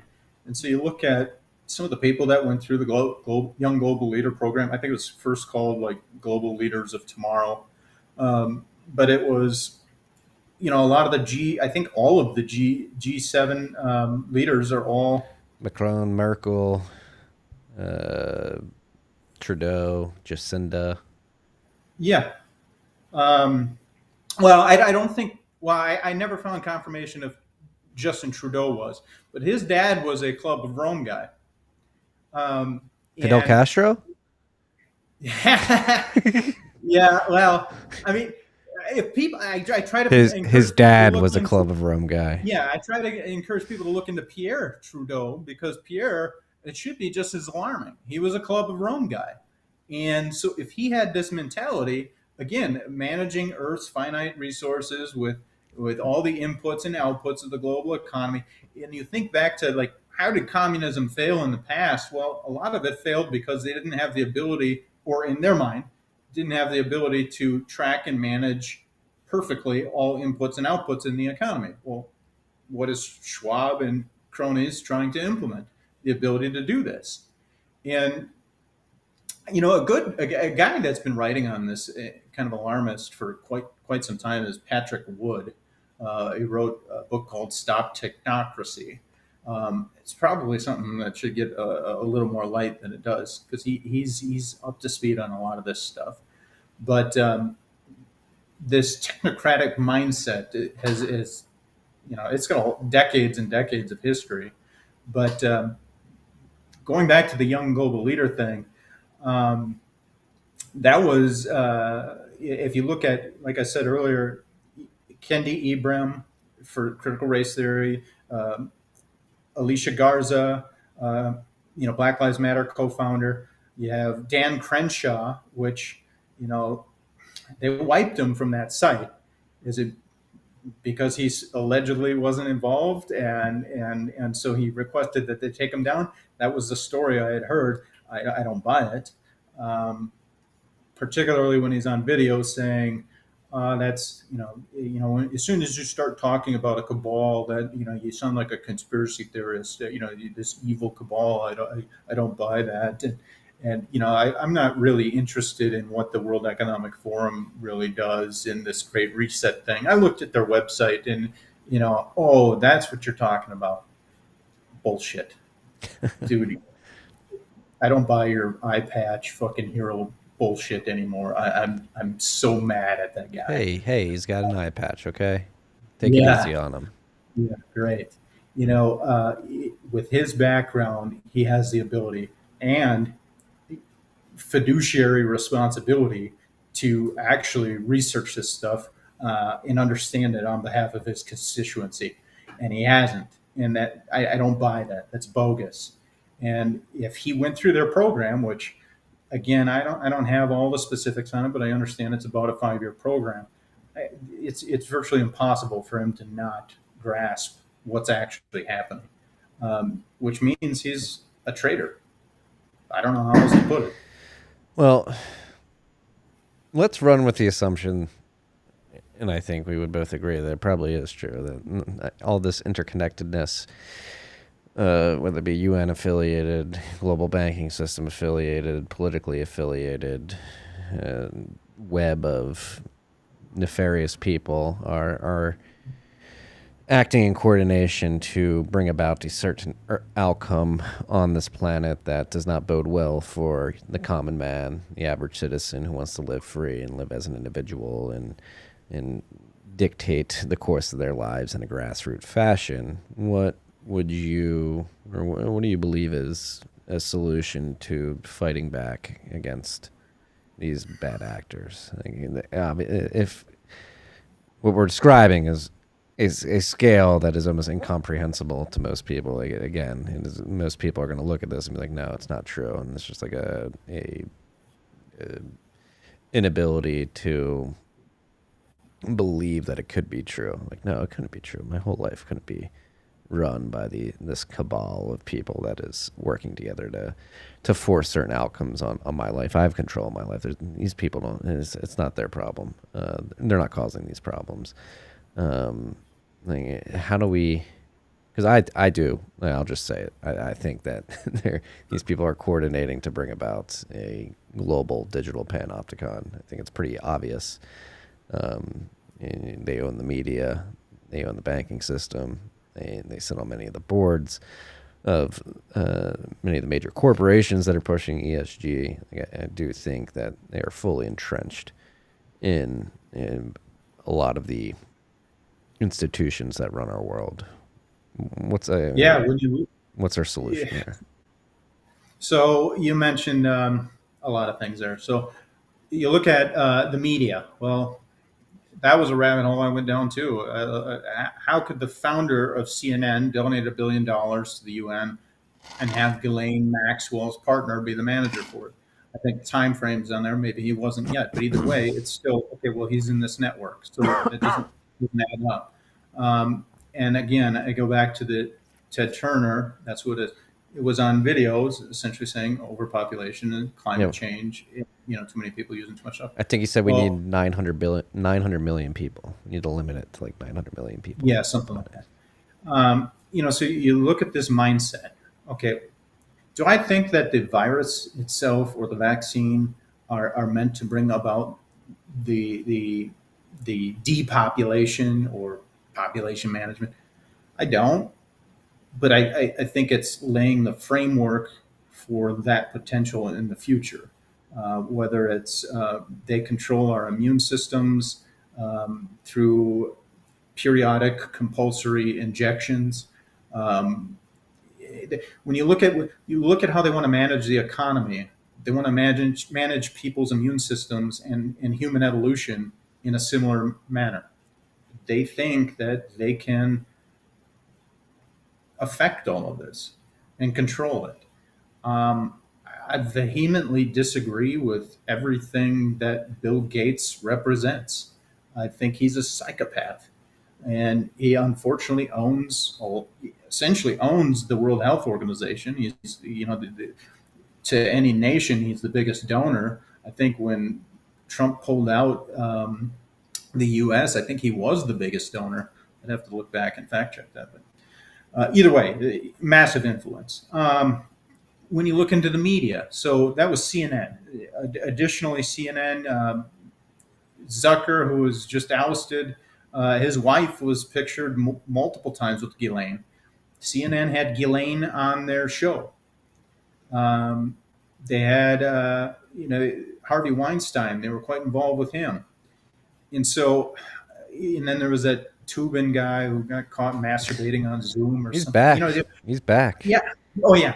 How do these things keep happening? I don't think they're coincident, but that's CNN, and I don't mean to pick on them because you look at even Fox News. You have Rupert Murdoch was pictured with Ghislaine. Rupert Murdoch was in Epstein's Black Book.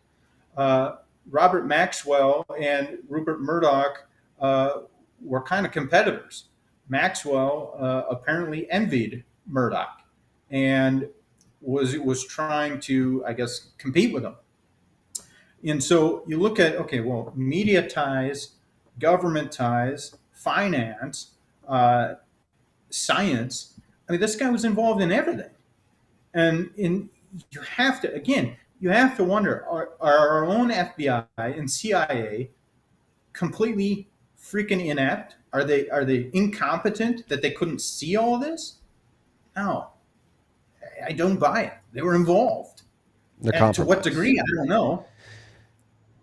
I mean, I talked about this book last week with Dave Collum, and again, freaks, if you haven't read it yet, go read The Devil's Chess Book, or The Devil's Chess Book. Oh, I've meant to read that. The CIA was founded by Satanists and Nazis that were very much enamored with psychological operations and eugenics. I think it's a fact. Like, you can go back and fact check these. Like, Alan Dulles was an avowed Satanist. They brought in Nazis. There's enough freedom of information. There's enough time has elapsed that you can use the Freedom of Information Act to learn about MK Ultra, Operation Paperclip, Operation Mockingbird. Like, these things are out in the open. Yeah, and was it Rockefeller? Was it he was the Secretary of State for Truman, and Truman signed the NSA Act, which is 1947, and that gave birth to the CIA, if I remember correctly. So again, you look at the Rockefellers. That's another one. I'm sorry to go all over the board here, but it's hard to tell this in a story succinctly and consecutively for people. So we'll go to this contemporary issue with Rockefeller. So Rockefeller was behind the Operation Lockstep in 2010. The planner for that was Peter Schwartz, a futurologist, if you want to call him. Well, Salesforce, Mark Benioff hired him. Mark Benioff sits on the board of World Economic Forum. Mark Benioff is on Lynn Rothschild's Inclusive Capitalism Council. And this is Salesforce, who made his billions off of software as a service. And now we see vaccines as a service being rolled out. And so you have a subscription program for your immunity for the rest of your life, is what it's appearing to be. And I don't even have to have a science background to say, well, it appears that way. We're on booster 4 or 5 or wherever the hell we're going with this thing. And they want to roll out, what is it? Like, they want to do the flu shot, the... They're coming out with an HIV vaccine, too. HIV, flu shot. God, what... I just read on this. I think I have it handy here. Yeah, maybe I don't have it handy, but anyway, yeah, they essentially want to do this with all the disease, and if they're going to tie it to your vaccine passport and then your central bank digital currency, with some kind of social credit scoring system that's going to be able to dictate what you can or cannot do, your ability to access capital, take out loans, conduct commerce, I mean, if all of this is going to be tied to your compliance or conformity to their system, what do you do to combat it? Well, number one, you have to understand they're evil. Okay, I think we've established at least some of that. I can go much deeper into it, but you have to understand they're evil. Okay, well, they're evil, and you have to understand that they've been at this for decades, if not centuries, but we'll say decades. You have to understand they've had the ability to perfect their craft of warfare through multiple wars, um, and whether it's, as you mentioned, psychological warfare, or their systems. What is it called? The systems. I forget the name of it, but a lot of technocracy is being able to set up systems. And Jacques Ellul, you could look at his technique, I think he called it. When I go back to that, I just think, are we ran by the machine or do we run the machine? Well, it's becoming apparent that the World Economic Forum, with the stakeholder capitalism, ESG, sustainability accounting standards board, they're setting up the ability to bypass your electoral representation with your vote and with your wallet. So if you can't affect change in your life any longer with either your ballot at the voting booth, or you're taking your capital elsewhere, I don't know. I do push localism, decentralization, decentralized concepts, and I know the Bitcoin community, absolutely promotes these things. Um, you could go down into avenues of, well, again, they've perfected warfare for decades, if not centuries, and so how are they going to leverage their finance and these dystopian, as you call it, a digital panopticon? How are they going to leverage this against people to try to live off the grid or live off their systems? I mean, I think you need to expect everything. They're going to come at you with the full force of the national security apparatus. And you look at like the January 6th thing. I'm sorry, I don't care what your political views are. If you look at that and you can't at least consider the possibility that, hey, there's some staged actions in this. It's not organic. There's something more to it than just a bunch of pissed off, populists trying to, I guess, find some kind of legitimacy in their voting system. If you can't consider that, hey, they're leveraging that to strip more freedoms away, I don't know how you combat these things. This is why when I started my Twitter thread back in August of 2020, it was kind of like I'm exasperated. I don't know what else to do, because I don't care if I could go be an executive for some domestic medical manufacturing corporation. I could probably do well for myself, but I'm not going to be under the thumb of some ESG stakeholder capitalism Klaus Schwab dipshit that wants to, force me to force injections upon people, or whatever it is. I didn't sign up for the army, in 2002, whatever it was, a year after 9/11. I didn't do that because I wanted to support the U.S. establishment, military industrial complex machine. People need to understand that, again, our founders didn't intend for that. Our founders didn't intend to chase hegemony. They intended to preserve individualism, individual liberty. And so when you look at this machine, that's not something I ever intended to support, but I did. And so I went through almost like a grieving process of understanding, like, hey, the U.S. military is not really serving the Constitution.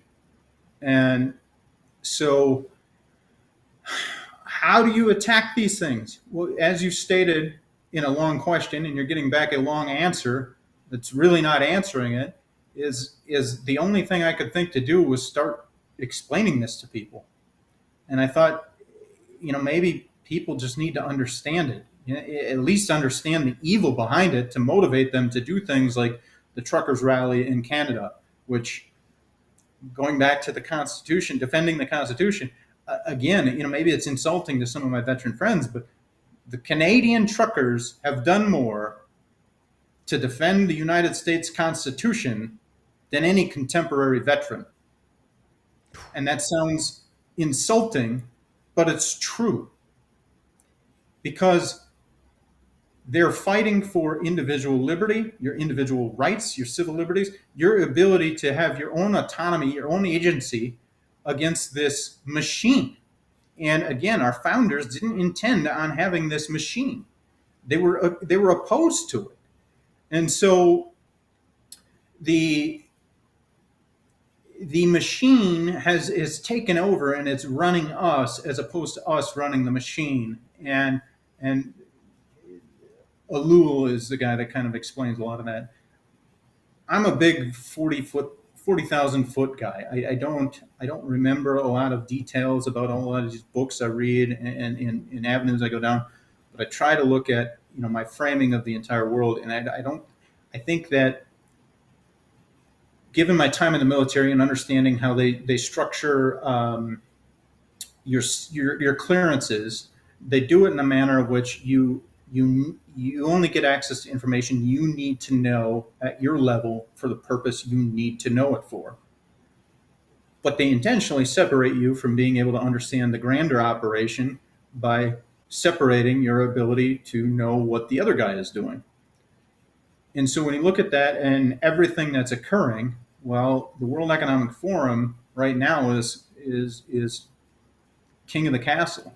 They've got access to all of these experts in all of these different fields, whether it's finance, science, you name it, everything. They have access to all of these experts, and they have for decades. And they're weaponizing that against all of us. And you and I can talk from our limited levels of expertise. Maybe I flew helicopters, I did Army stuff, I ran small businesses, I have some finance understanding. So I have some limited level, but I don't understand science.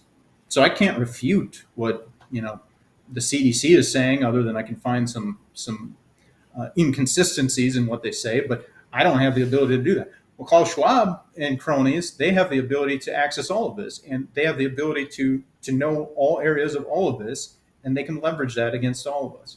And that's kind of what's happening. That's the way I see it.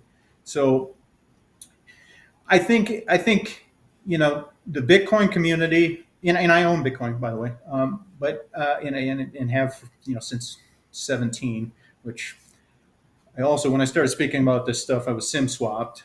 You could probably find Kate Long invited me to testify to the Wyoming legislature on the telco's ability to, I guess, limit some of this stuff and maybe some of their liability. So I did that. You could probably find my testimony out there somewhere. But when I started speaking out about all this stuff, I can't help but consider the potential that these were related.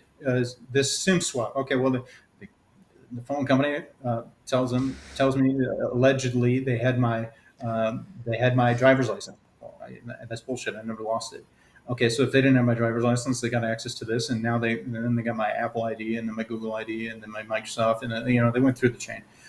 And so, yeah, I've been in that community for a while. I don't talk about it that much because it's not that I don't think it's a solution. It can be incorporated as part of the solution, but I also think that people need to understand that they need to fight back at the local level, because that's where the UN is really driving this Agenda 21. They've infiltrated cities at the local, county, city, state level.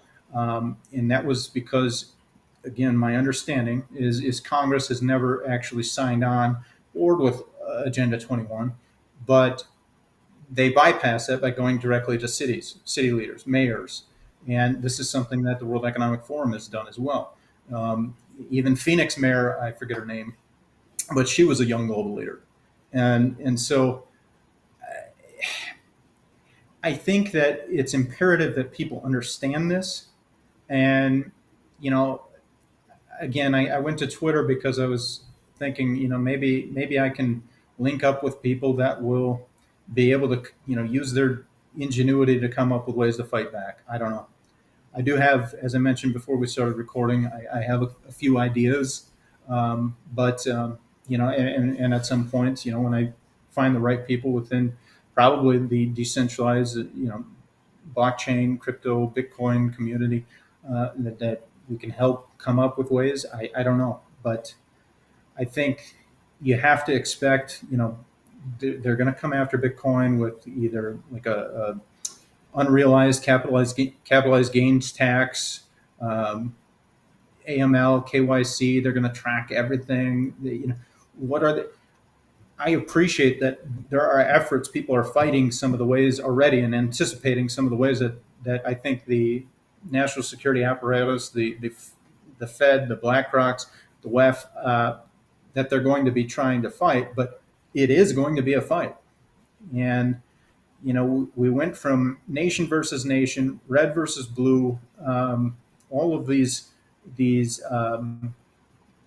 I guess dialectics that people use for conquer and divide, or divide and conquer, and now we're going to be facing more of a battle between the globalists and humanity. I don't know how else to view that. So, getting involved locally, pushing back at organically at the grassroots level, I think that has to occur. This Trudeau banning the honking of horns, they're showing their fangs, and I think that's going to help wake up some more people. But even historically, like if you look at resistance from different levels of any conflict, it's a fraction of the total population that actually fights back. Not everybody is going to get involved, and that was part of my battle too. Is just accepting that it doesn't matter what information I show these people.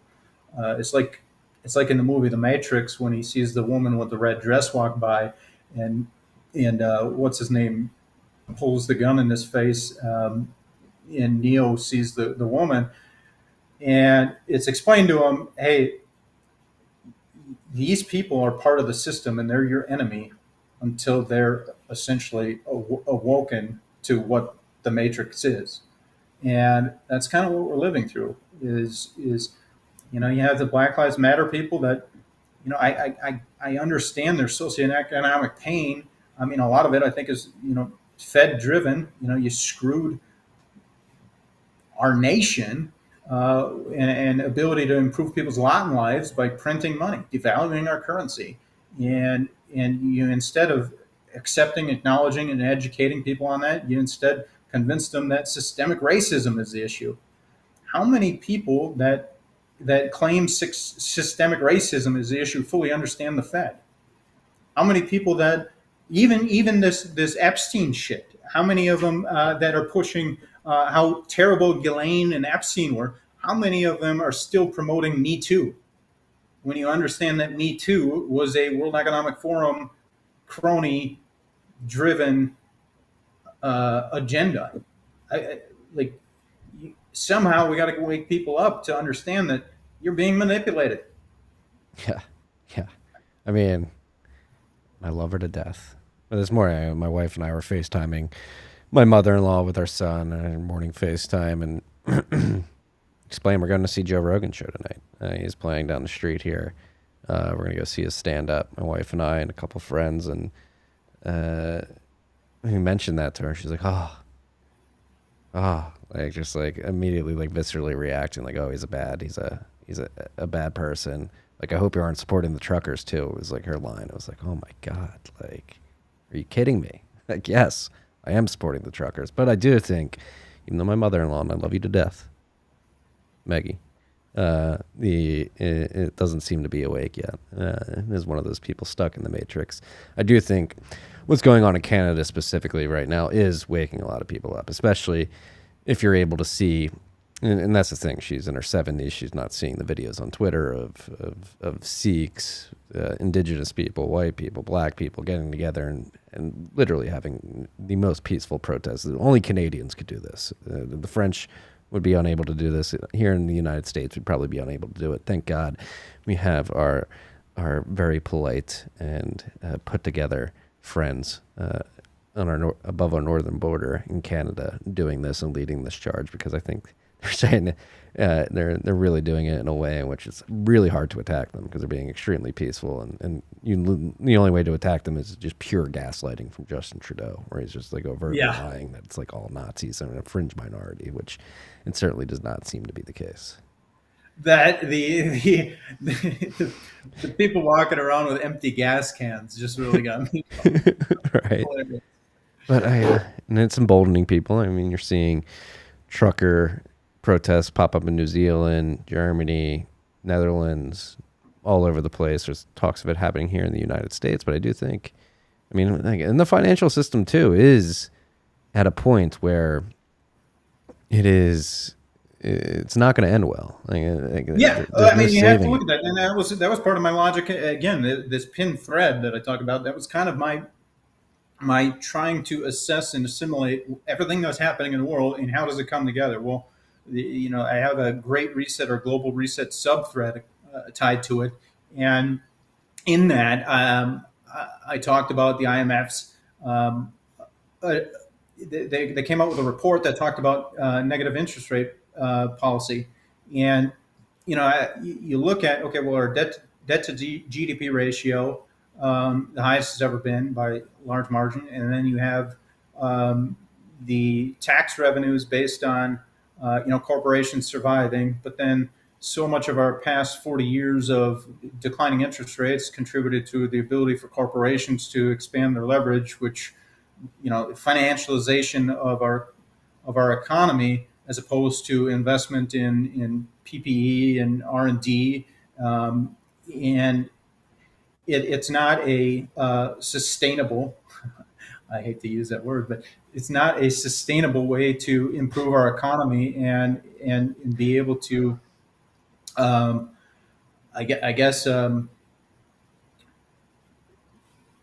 create jobs, create progress, whatever you want to call it. And instead, it's kind of been almost like a leveraged buyout of our country that was brokered by the World Economic Forum, profiting on the sale of our manufacturing and our core to China.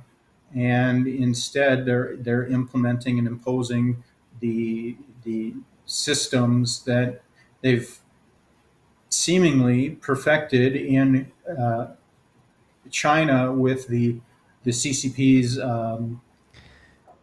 social credit score. Yeah, and they're and so this you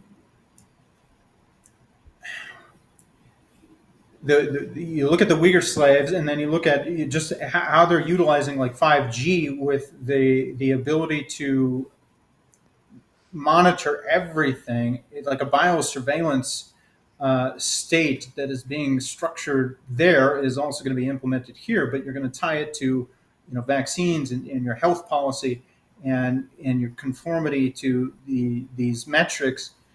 Meanwhile, you start looking at the cities that have the most surveillance cameras set up. Well, we're implementing that everywhere, and the Belt and Road Initiative had been using a lot of these smaller countries to implement these systems in their countries. So with that's the other thing. Merkel, Germany, and some of these other countries, these leaders using Huawei. Again, going back to Trump, China, the World Economic Forum pushing back against the globalists, seeing where how much influence China has on the World Health Organization. It kind of made me wonder. Okay, well, is there intent to implement some kind of China-style CBDC at the IMF level globally? And if that happens, I don't know. Do we go back to bartering with gold and silver and groceries, like we're not going to survive. People aren't. No, I mean, this is why Bitcoin is an imperative in my mind. We just need to continue further distributing the Bitcoin network, whether it be at a hash rate level, making sure that the mining of Bitcoin is geographically distributed, and the ownership of that hash rate is distributed as well between as many individuals and companies as possible. We need as many nodes being run around the world, and we need to begin or continue to educate people about Bitcoin, the power of Bitcoin, how it can be a tool to fight back against the encroaching nefariousness that we've been describing throughout this whole conversation, and then go from there. Keep building these parallel systems that allow us to just like look at what they're building and say, I don't want any part of that. I'm going to go live and work and operate within this one. And I think with all, like, it is, everything that we've been discussing is a bit daunting. It's a bit scary, but I do think they're slipping up. Like, you just look at them. They look like drones. They look like puppets. They look like they're sociopathic, lifeless, emotionless drones that are pushing us. I think people are beginning to wake up to the fact that these people are this way. They're not really human like you and I are, in the sense that they have empathy for other people and they actually care. They just seem like corporate despotic shills that are doing the bidding of the Maxwells and the Gates and the power players of the world that may have stemmed from something like the Club of Rome or the World Economic Forum. Yeah. And,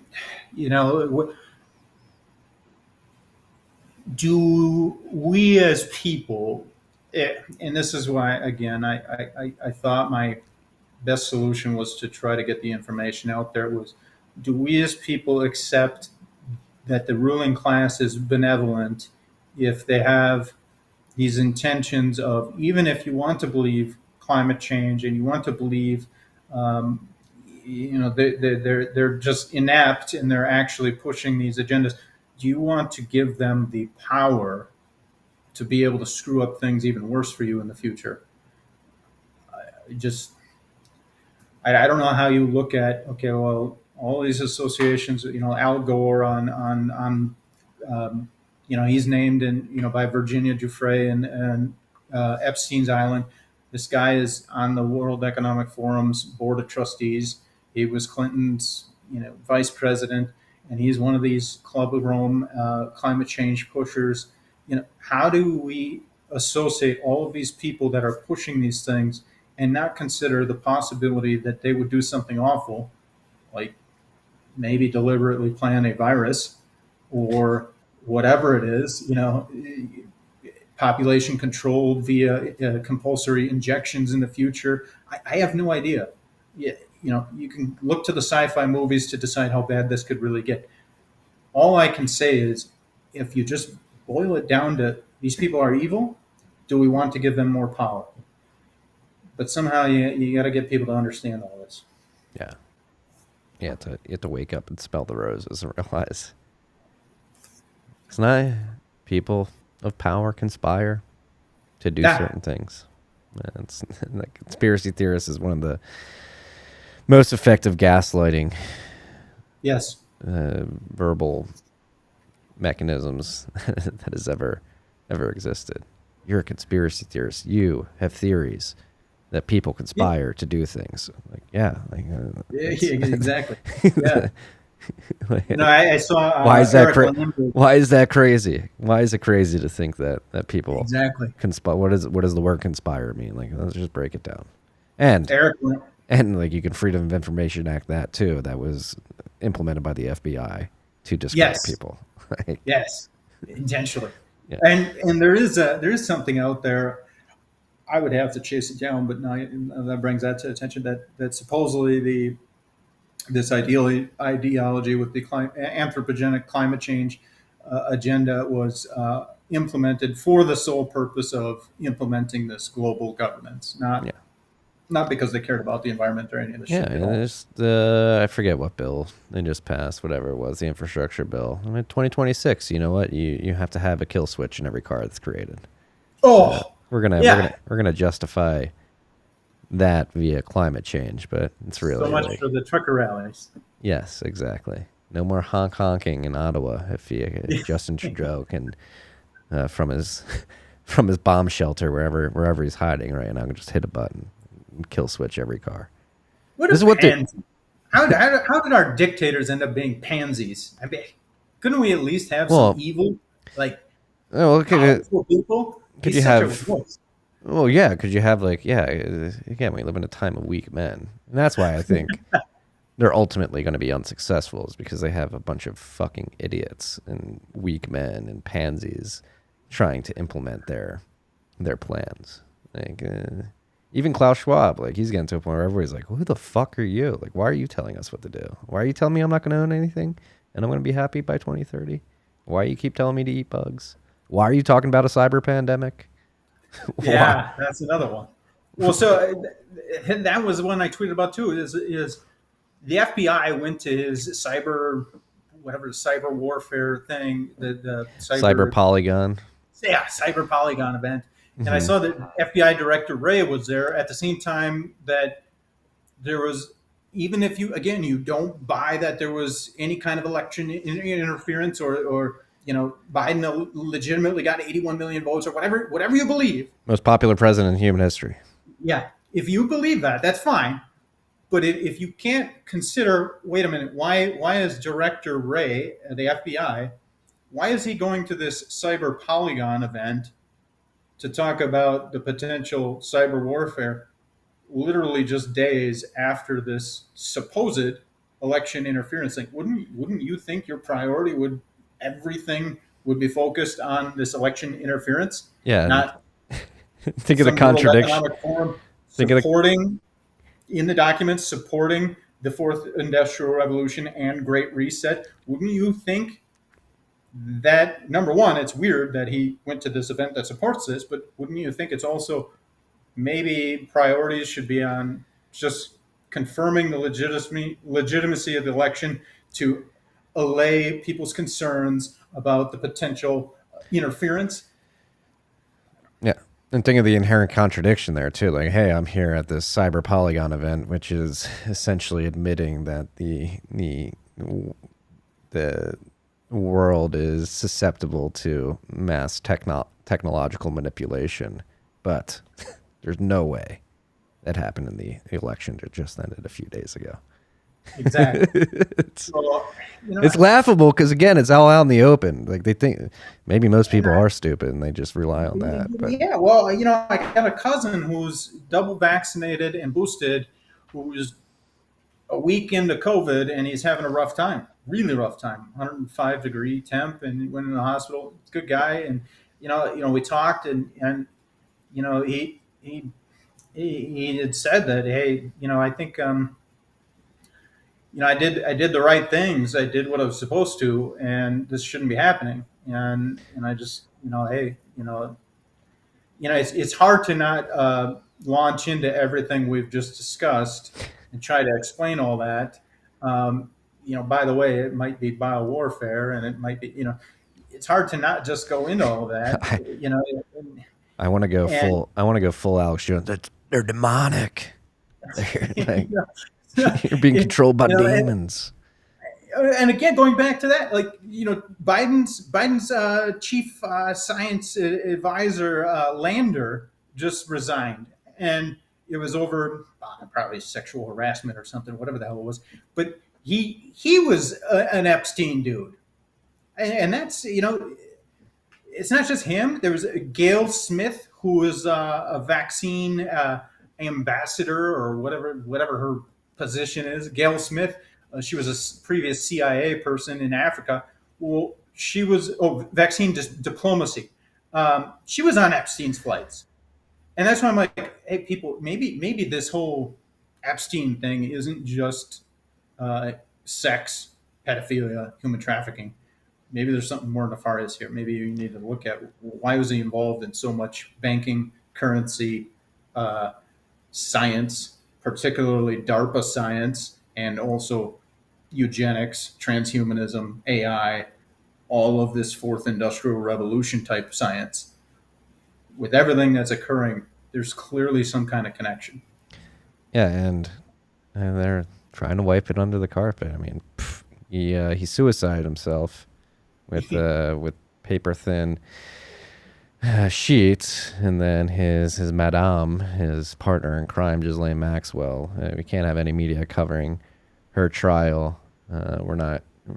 All right, we'll say that she's guilty, but we won't dare go down the path of trying to figure out who she was doing business with, who she was feeding underage individuals Right. to. Like, no, she has hundreds of clients. We're just not going to dig into who they are and why they were working. And again, you look at the black book, you look at the flight logs, and you look at the pattern of people. Tony Blair, he was a Club of Rome guy, or was a Fabian Society, one of the two. But they're into this shit. And then you have who's another one I was trying to think of? I can't think. Oh, Bloomberg. He was in that black book, and he's pushing a lot of this SASB stuff, and then you have the royalty. Well, they came out with this Terra Carta, which is some kind of earth worshipping constitution type of thing. I don't know what the hell it is. I haven't spent a significant time in it, but it sounds like Terra Mar, if you ask me. But see. I don't know how I don't know how people keep ignoring all of this stuff, because it's so blatant to me that there's clearly some kind of, at a minimum, some kind of national security, some kind of espionage, some kind of science, and it's all related to everything that's occurring. And the FBI is not going to do it because they have some kind of involvement. The CIA isn't. Same thing. The royalty, the royal family's not, because they're clearly involved, and then that's the other thing I haven't pegged yet is there's a lot of Israeli Mossad ties to this, and Robert Maxwell, that's who he was working for, correct? Well, and MI6. So, where did he have loyalty? Well, maybe he didn't have loyalty to any. And that's more of where I still kind of think, and what I mean by that is, here's an unprincipled person willing to do all of this stuff that he's willing to do. Maybe he has an ideology with some of the Fabian Society, the Club of Rome people, and maybe it's that they're conspiring outside of governments, nations, or faiths, and maybe that's where this is. The genesis of it is. I don't know, but there is clearly Israeli Mossad ties. There is MI6 ties. There is CIA ties, and NSA, FBI. So when you look at all of these things, and Australia too. I mean, there's loads of ties in that as well. So when you look at this, it's impossible to ignore that there's something bigger there than just child trafficking. And that's not to belittle the victims that have gone through this. It's just that the blackmail was used for something. And to not consider that it's playing into current events is asinine. Yeah, it's naive, asinine, completely stupid. And to seek answers about this, like, you have to come to podcasts like this. You're not going to find it on CNN. You're not going to find it on Fox News. You're not going to find it on MSNBC. Probably not even going to find it on Rogan anymore. Well, although isn't he being tempted by Rumble? Didn't they put out some kind of $100 million? We'll see. I'm not holding my breath on that. I think Spotify might get pressure to kick him off, and hopefully he comes to podcasting 2.0. Which is enabled by Bitcoin. So if people are going to listen to this show that we're recording right now, when we put it on our RSS feed, and they're going to be able to send us bits of Bitcoin per minute listen. They can tip us in Bitcoin and go straight to a wallet that I control on a computer that I own. And hypothetically, if we wanted to, if you had a Bitcoin Lightning Network address, which is a second layer on top of Bitcoin, I could plug it in to this episode and they could stream USATs directly too. I could say, hey, I want to send Jesse 50% of the Bitcoin that comes through on this episode. That's stuff I got to learn about. Like I said, I learned a lot of what I learned about the Bitcoin community was back in the 2017 timeframe. That SIM swapping issue, when I went through that, I mean, I'll tell you, when I was going through it, I knew what was happening, when it was happening too. So I was on the other line with my bank on a different phone, trying to freeze that, and then I transferred a lot of I market sold and transferred a lot of what I had into my bank. So it was a wire transfer, but I'm still, what am I, a year? I forget how long it's been, but after the effect. And I'm, even this morning, I can't access my other computer that I was going to set aside for notes because I don't remember my Microsoft password that I've changed 1,700 times since then, and have two-factor authentication and all this shit set up so that I can try and avoid getting robbed again. When it happened, I wanted to sit in my living room with a pile of guns, ammo, and gold and silver and cash, and not talk to anybody ever again because I was so freaked out. And so since then, people have kind of forwarded me some solutions for that as well. So, but yes, people, don't keep your seeds, which I didn't. Don't keep your seeds to your, two-factor authentication in your email. Don't have it digitally anywhere. Have that shit not like I did in a cupboard, or a safe or something. Write it down. And that was probably the thing that would have saved me with everything, because they rifled through, like I said, all my accounts, everything. They froze me out of it instantaneously, and then they threatened me. Fuck those people. Yeah. Get your Bitcoin off the exchanges in the cold storage. Yes. It's imperative, because they're gonna not allow you to take your Bitcoin off exchanges at some point in the future. And be careful too. They're going to use that KYC AML to pinpoint. Hey, we are pretty sure that you own this address that you send the Bitcoin to from the exchange. And at that point, they could try to intimidate you with guns and pressure to pay your unrealized capital gains tax, whatever they're going to institute. But I think the lesson to take from this episode is these people are crazy. They're psychotic. They're evil. They do not care about you. They want you ushered into a digital panopticon. They're working aggressively in a very coordinated fashion across the world to do this. They're going to use psychological operations to gaslight you into thinking that Bitcoiners are bad, truckers are bad, Joe Rogan's bad, all this stuff. But do your own research. Rise above the psychological operation that's being waged on you and fight back. Tell these people to go back to hell where they came from. Yeah, pretty much. Jesse, I hope to see you on Twitter again soon. Yeah, well, we'll see. Like I said, I'm a little miffed that they did that, and now I'm deciding, well, maybe I need to find some other avenue. What that is yet, I don't know yet. Hey, Bill Gates says in a TED Talk that he thinks we need to kill 1 or 2 billion people via vaccinations or something like that, lower the population. In 2012 or 2015, whenever he did that, and he's fine. That was the Good Club in 2009. These Club of Rome billionaires met in 2009 to talk about overpopulation, and then 3 years later, Epstein had a bunch of scientists, DARPA scientists, on his island to talk about overpopulation. They're obsessed with lowering the population, which is weird, just a bit weird in and of itself. Especially if you consider if overpopulation did happen, you would assume that none of them would care because they'd be dead by the time that the world rid itself of all its resources. They don't care about overpopulation. I mean, they do. I think they care about control. And well, I would say if you're really trying to go down the sci-fi route, there's a document out there for human augmentation from the UK. There's a documentation on biodigital convergence from the Canada government.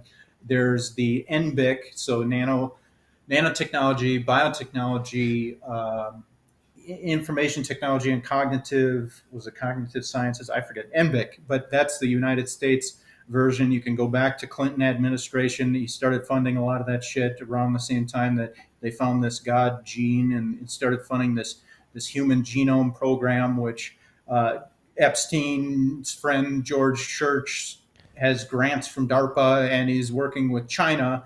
And right in the Human Genome Project documentation says something along the lines of coming up with methodology to bypass human consent to advance science. And I'm like, well, that's strange, particularly when it's China. And he's getting these grants and he's involved with Epstein. I mean, the shit is so crazy. Yeah, and it's happening. Yeah, it is. It is. And another one, Disney, and so this is why I think a lot of the Q stuff. There's a lot of directionally accurate things with it, but you have to consider that it was either it was genuine initially, and these people were onto something, and it was maybe hijacked and taken down a conspiracy. I don't think it was hijacked. I think it was a psyop the whole time. They were like, let's just create this, get a bunch of people believing this, like it'll get dragged along. And now we can discredit them. Yes. And discredit this entire anybody investigating this stuff. And so now you see some of the establishment is calling these people GQP. Anybody that brings up anything Epstein related. Well, the Doug Band, that was Clinton's attorney. He even went out and he was saying, "Hey, Clinton's dirty." Well, Doug Band was on like 12 flights, and Doug Band played a role in establishing the Clinton Foundation, which Epstein also did too. Which means Doug Band worked with Epstein to be able to establish this. And so, where do you find truth in all this shit? Well, Bob Iger, who was the CEO of Disney, he was on the PCAST. So again, the science, whatever foundation or not arm of our government. Well, Bob Iger, CEO of Disney. Disney owns ABC. ABC is the one that shut down with that Amy Robach Project Veritas video that came out. Yeah, ABC is part of the people that shut that down, along with, according to Amy Robach, the Crown. Well, so you go to the CEO of Disney. He worked. I want to say it was his father worked under Robert Maxwell's Macmillan Publishing, but he appointed Robert Cook as chairman 3 days after Robert Cook was on Epstein's plane. Well, additionally, Bob Iger named his kid Robert Maxwell. That's weird. Weird. Very weird. There's a lot of weird things going on, Jesse. But we're conspiracy theorists. We're discredited. So whether it's your media is I'm happy to be a conspiracy theorist, by the way, because I admit that men and women of power conspire to do things, and if you don't believe that, right. you are. Just keep hammering that. You were mentally defective. Yeah. And then you got Micah Brzezinski of NBC, who's the daughter of, how do you even say his name? She's on Morning Joe, right? Yeah, was it Zibinov Brzezinski? Zibinov. I don't know how to pronounce his name, but he was a trilateral guy, trilateral commission. So when you look at Norman Dodd, this is one. I shared this video many times, but people should look at this guy. So Norman Dodd had investigated a lot of these like NGOs, these nonprofits, and Rockefellers and whatnot. And he basically concluded like, hey, they're infiltrating our institutions and trying to take over our education system and subvert our democracy or our constitutional republic through using these entities outside. And they tried to shut him down by calling him anti-Semitic, and he was essentially saying, hey, Rockefellers are involved with this. And so this has been going on a long time. Yeah. Rockefeller was the founder of Trilateral Commission. supposedly has involvement with Club of Rome, and counts on foreign relations. Well, Most people don't even know what the hell any of these are. this is somebody who like works in oil and gas now to a certain extent. It's a big shame. Is like I wonder like how the Rockefellers got this way because John D. Rockefeller like finding kerosene and bringing like the oil revolution to North America is a very valuable part to human history in the sense that he helped bring about the modern society that we have today by bringing about hydrocarbons that are dense and allowing us to get to a point where we can have combustible engines and stuff like that. Like I wonder, like he did all the hard work, built this up, and then does his family just get weak and weak and weak, and they don't have any ability themselves to be as innovative and ingenious as their ancestor was, and they're just It was forced. something that I don't remember if it was you that said it on one of your shows that I listened to. You're using something that I kind of try to relate to people. These people, they're not elites. Quit calling them elites. They're parasites, and they didn't get there through merit and innovation. They got there through the Cantillon effect, money printing. I They're think not there. I Go think that was ahead. Michael Krieger, but I did Oh retweet yeah, it him. might have been Michael. Yeah, I think it was Michael. but I mean that's essentially it. They're parasites. But you have to look at Rockefeller. Additionally, played a role with the Nazi eugenics program, funding some of it. I can't remember exactly right now the details on it, but he was a eugenicist, and so again, how much of our history do people not know or understand, and they certainly don't question. That's part of the problem. I'm very anti-authoritarian, very. I don't fit in a box, never have. It's surprising that I ever made it in the military. I think it was just because it was a passion of mine, and certainly not, to become an officer. I will say that I definitely got along with the enlisted class more than I did the officer class, because I refused to just, shut up and blindly comply and salute the flag. I was kind of a pain in their ass, but I performed, and my unit performed, and we did what we needed to, but I always prided myself that I came from enlisted. I came from a poor rural community, and maybe that's part of why I don't have a ton of ambition, to run an establishment corporate operation, and I kind of want to develop ways to fight back against this and give the tools to the plebs to make a better life for themselves, as opposed to being manipulated and exploited so much. It's crazy to me to watch this, and that was in that grad program. They were hammering this, diversity and inclusion stuff, and we were talking about systemic racism, and I rolled my eyes, and I raised my hand, and I'm like, look, I came from a rough childhood. I came from a poor community, blue collar family, and I certainly didn't have a silver spoon.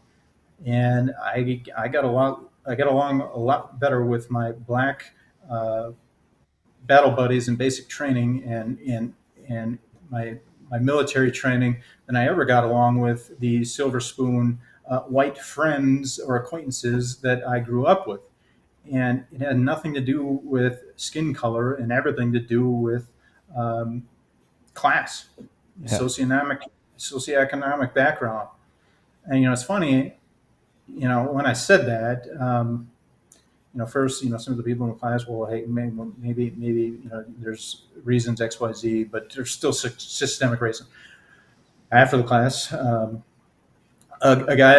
classmate of mine from India came up to me and he said, Jesse, I think you're right. I, I really think the system kind of manipulates people, and it's just crazy to watch this. yeah.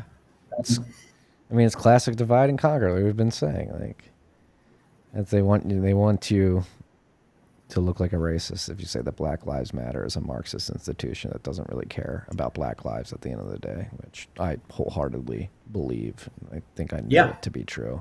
And that's the thing, and it's completely racist to say that and it's not only racist but demeaning to lump like all white people in as one race and all black people in as another Oh yeah. race, and completely discredit any individuality of the individuals within those groups that they create. Like it's demeaning and it's racist to say like all black people are one way, all white people are one way. Like no, we're all individuals. It's interesting. People don't equate, Justin Trudeau coming out and saying, "Well, this is a racist-driven and white supremacist-driven convoy," and he's saying that based on a few individuals allegedly doing something They're wrong. definitely agent provocateurs, I would imagine as well. Yeah, which is probably likely. But people aren't looking at that and saying, "Wait a minute, you're labeling this entire group as white supremacists or whatever nonsense that he says," but you don't look at the whole. Well, all police are what do they the ACAB. ACAB, all cops are bad. All cops, yeah, all cops are bad or whatever bastards, whatever it's supposed to be. I don't know. And you look at that, and why don't you see the inconsistency here, the contradictions? It just, I don't know what goes through these people's heads, and that's why I struggle. Like, how do you convince these people that they're being manipulated? Right. Well, that's I had Tucker Max on a few weeks ago, and I think waiting for him. I don't think you're ever going to convince them, but maybe you can ask them questions that would lead them to convince themselves. Particularly with COVID and the lockdowns, it's like, all right, what is the line where you stop getting boosted, you stop putting the mask on? Like, what do you need to see for you to stop violating yourself, essentially? Yeah. Well, you don't put it that way. What is it? What do you need to see to go back to normal? And then When is there an end to this? and then they think like, I've never thought about that. Why haven't I thought about that? What end state do these people that are getting, the boosts and the facts and the updates and the whatever? What end state do you see with this? I mean, look at Israel with four times whatever, the most vaxxed country. What if you're not seeing this as a non-sterilizing therapeutic that is already animals, wild animals have already acquired this, and so it's escaped and it's spreading everywhere. If you're not seeing that this is endemic and it's not something that we're going to eradicate, I don't know. I don't know why you think. Well, if I give up all of my freedoms, uh, we're going to somehow stop this, or it's going to get better. I'm just going to keep complying. Like I know so many intelligent people that aren't stepping back and looking at this, and I don't know. I don't know how to get through to them, which is why I'm here. I guess. Yeah, well, hopefully more people have more conversations like this, and maybe this conversation will convince a few people. Okay, maybe the world is run by an evil cabal of psychopaths. Maybe, just maybe. Yeah, and I encourage people. Like, look, like I said, I put together a lot of this evidence, hard evidence, on Twitter. Whitney Webb, she's done loads of it. And she's more of an investigative journalist. I'm more just I'm pissed off at the world, and I can tell that I'm being lied to about a lot of shit, and I'm going to be exploited and ruled by psychopaths that are not decent people, and I need to do something about it. So my curiosity and my I guess um,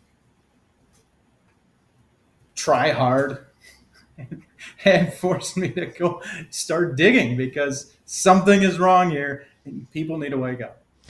Well, Jesse, I hope you keep digging, and again, I hope you come back to Twitter and are able to present to the world what you've been digging up.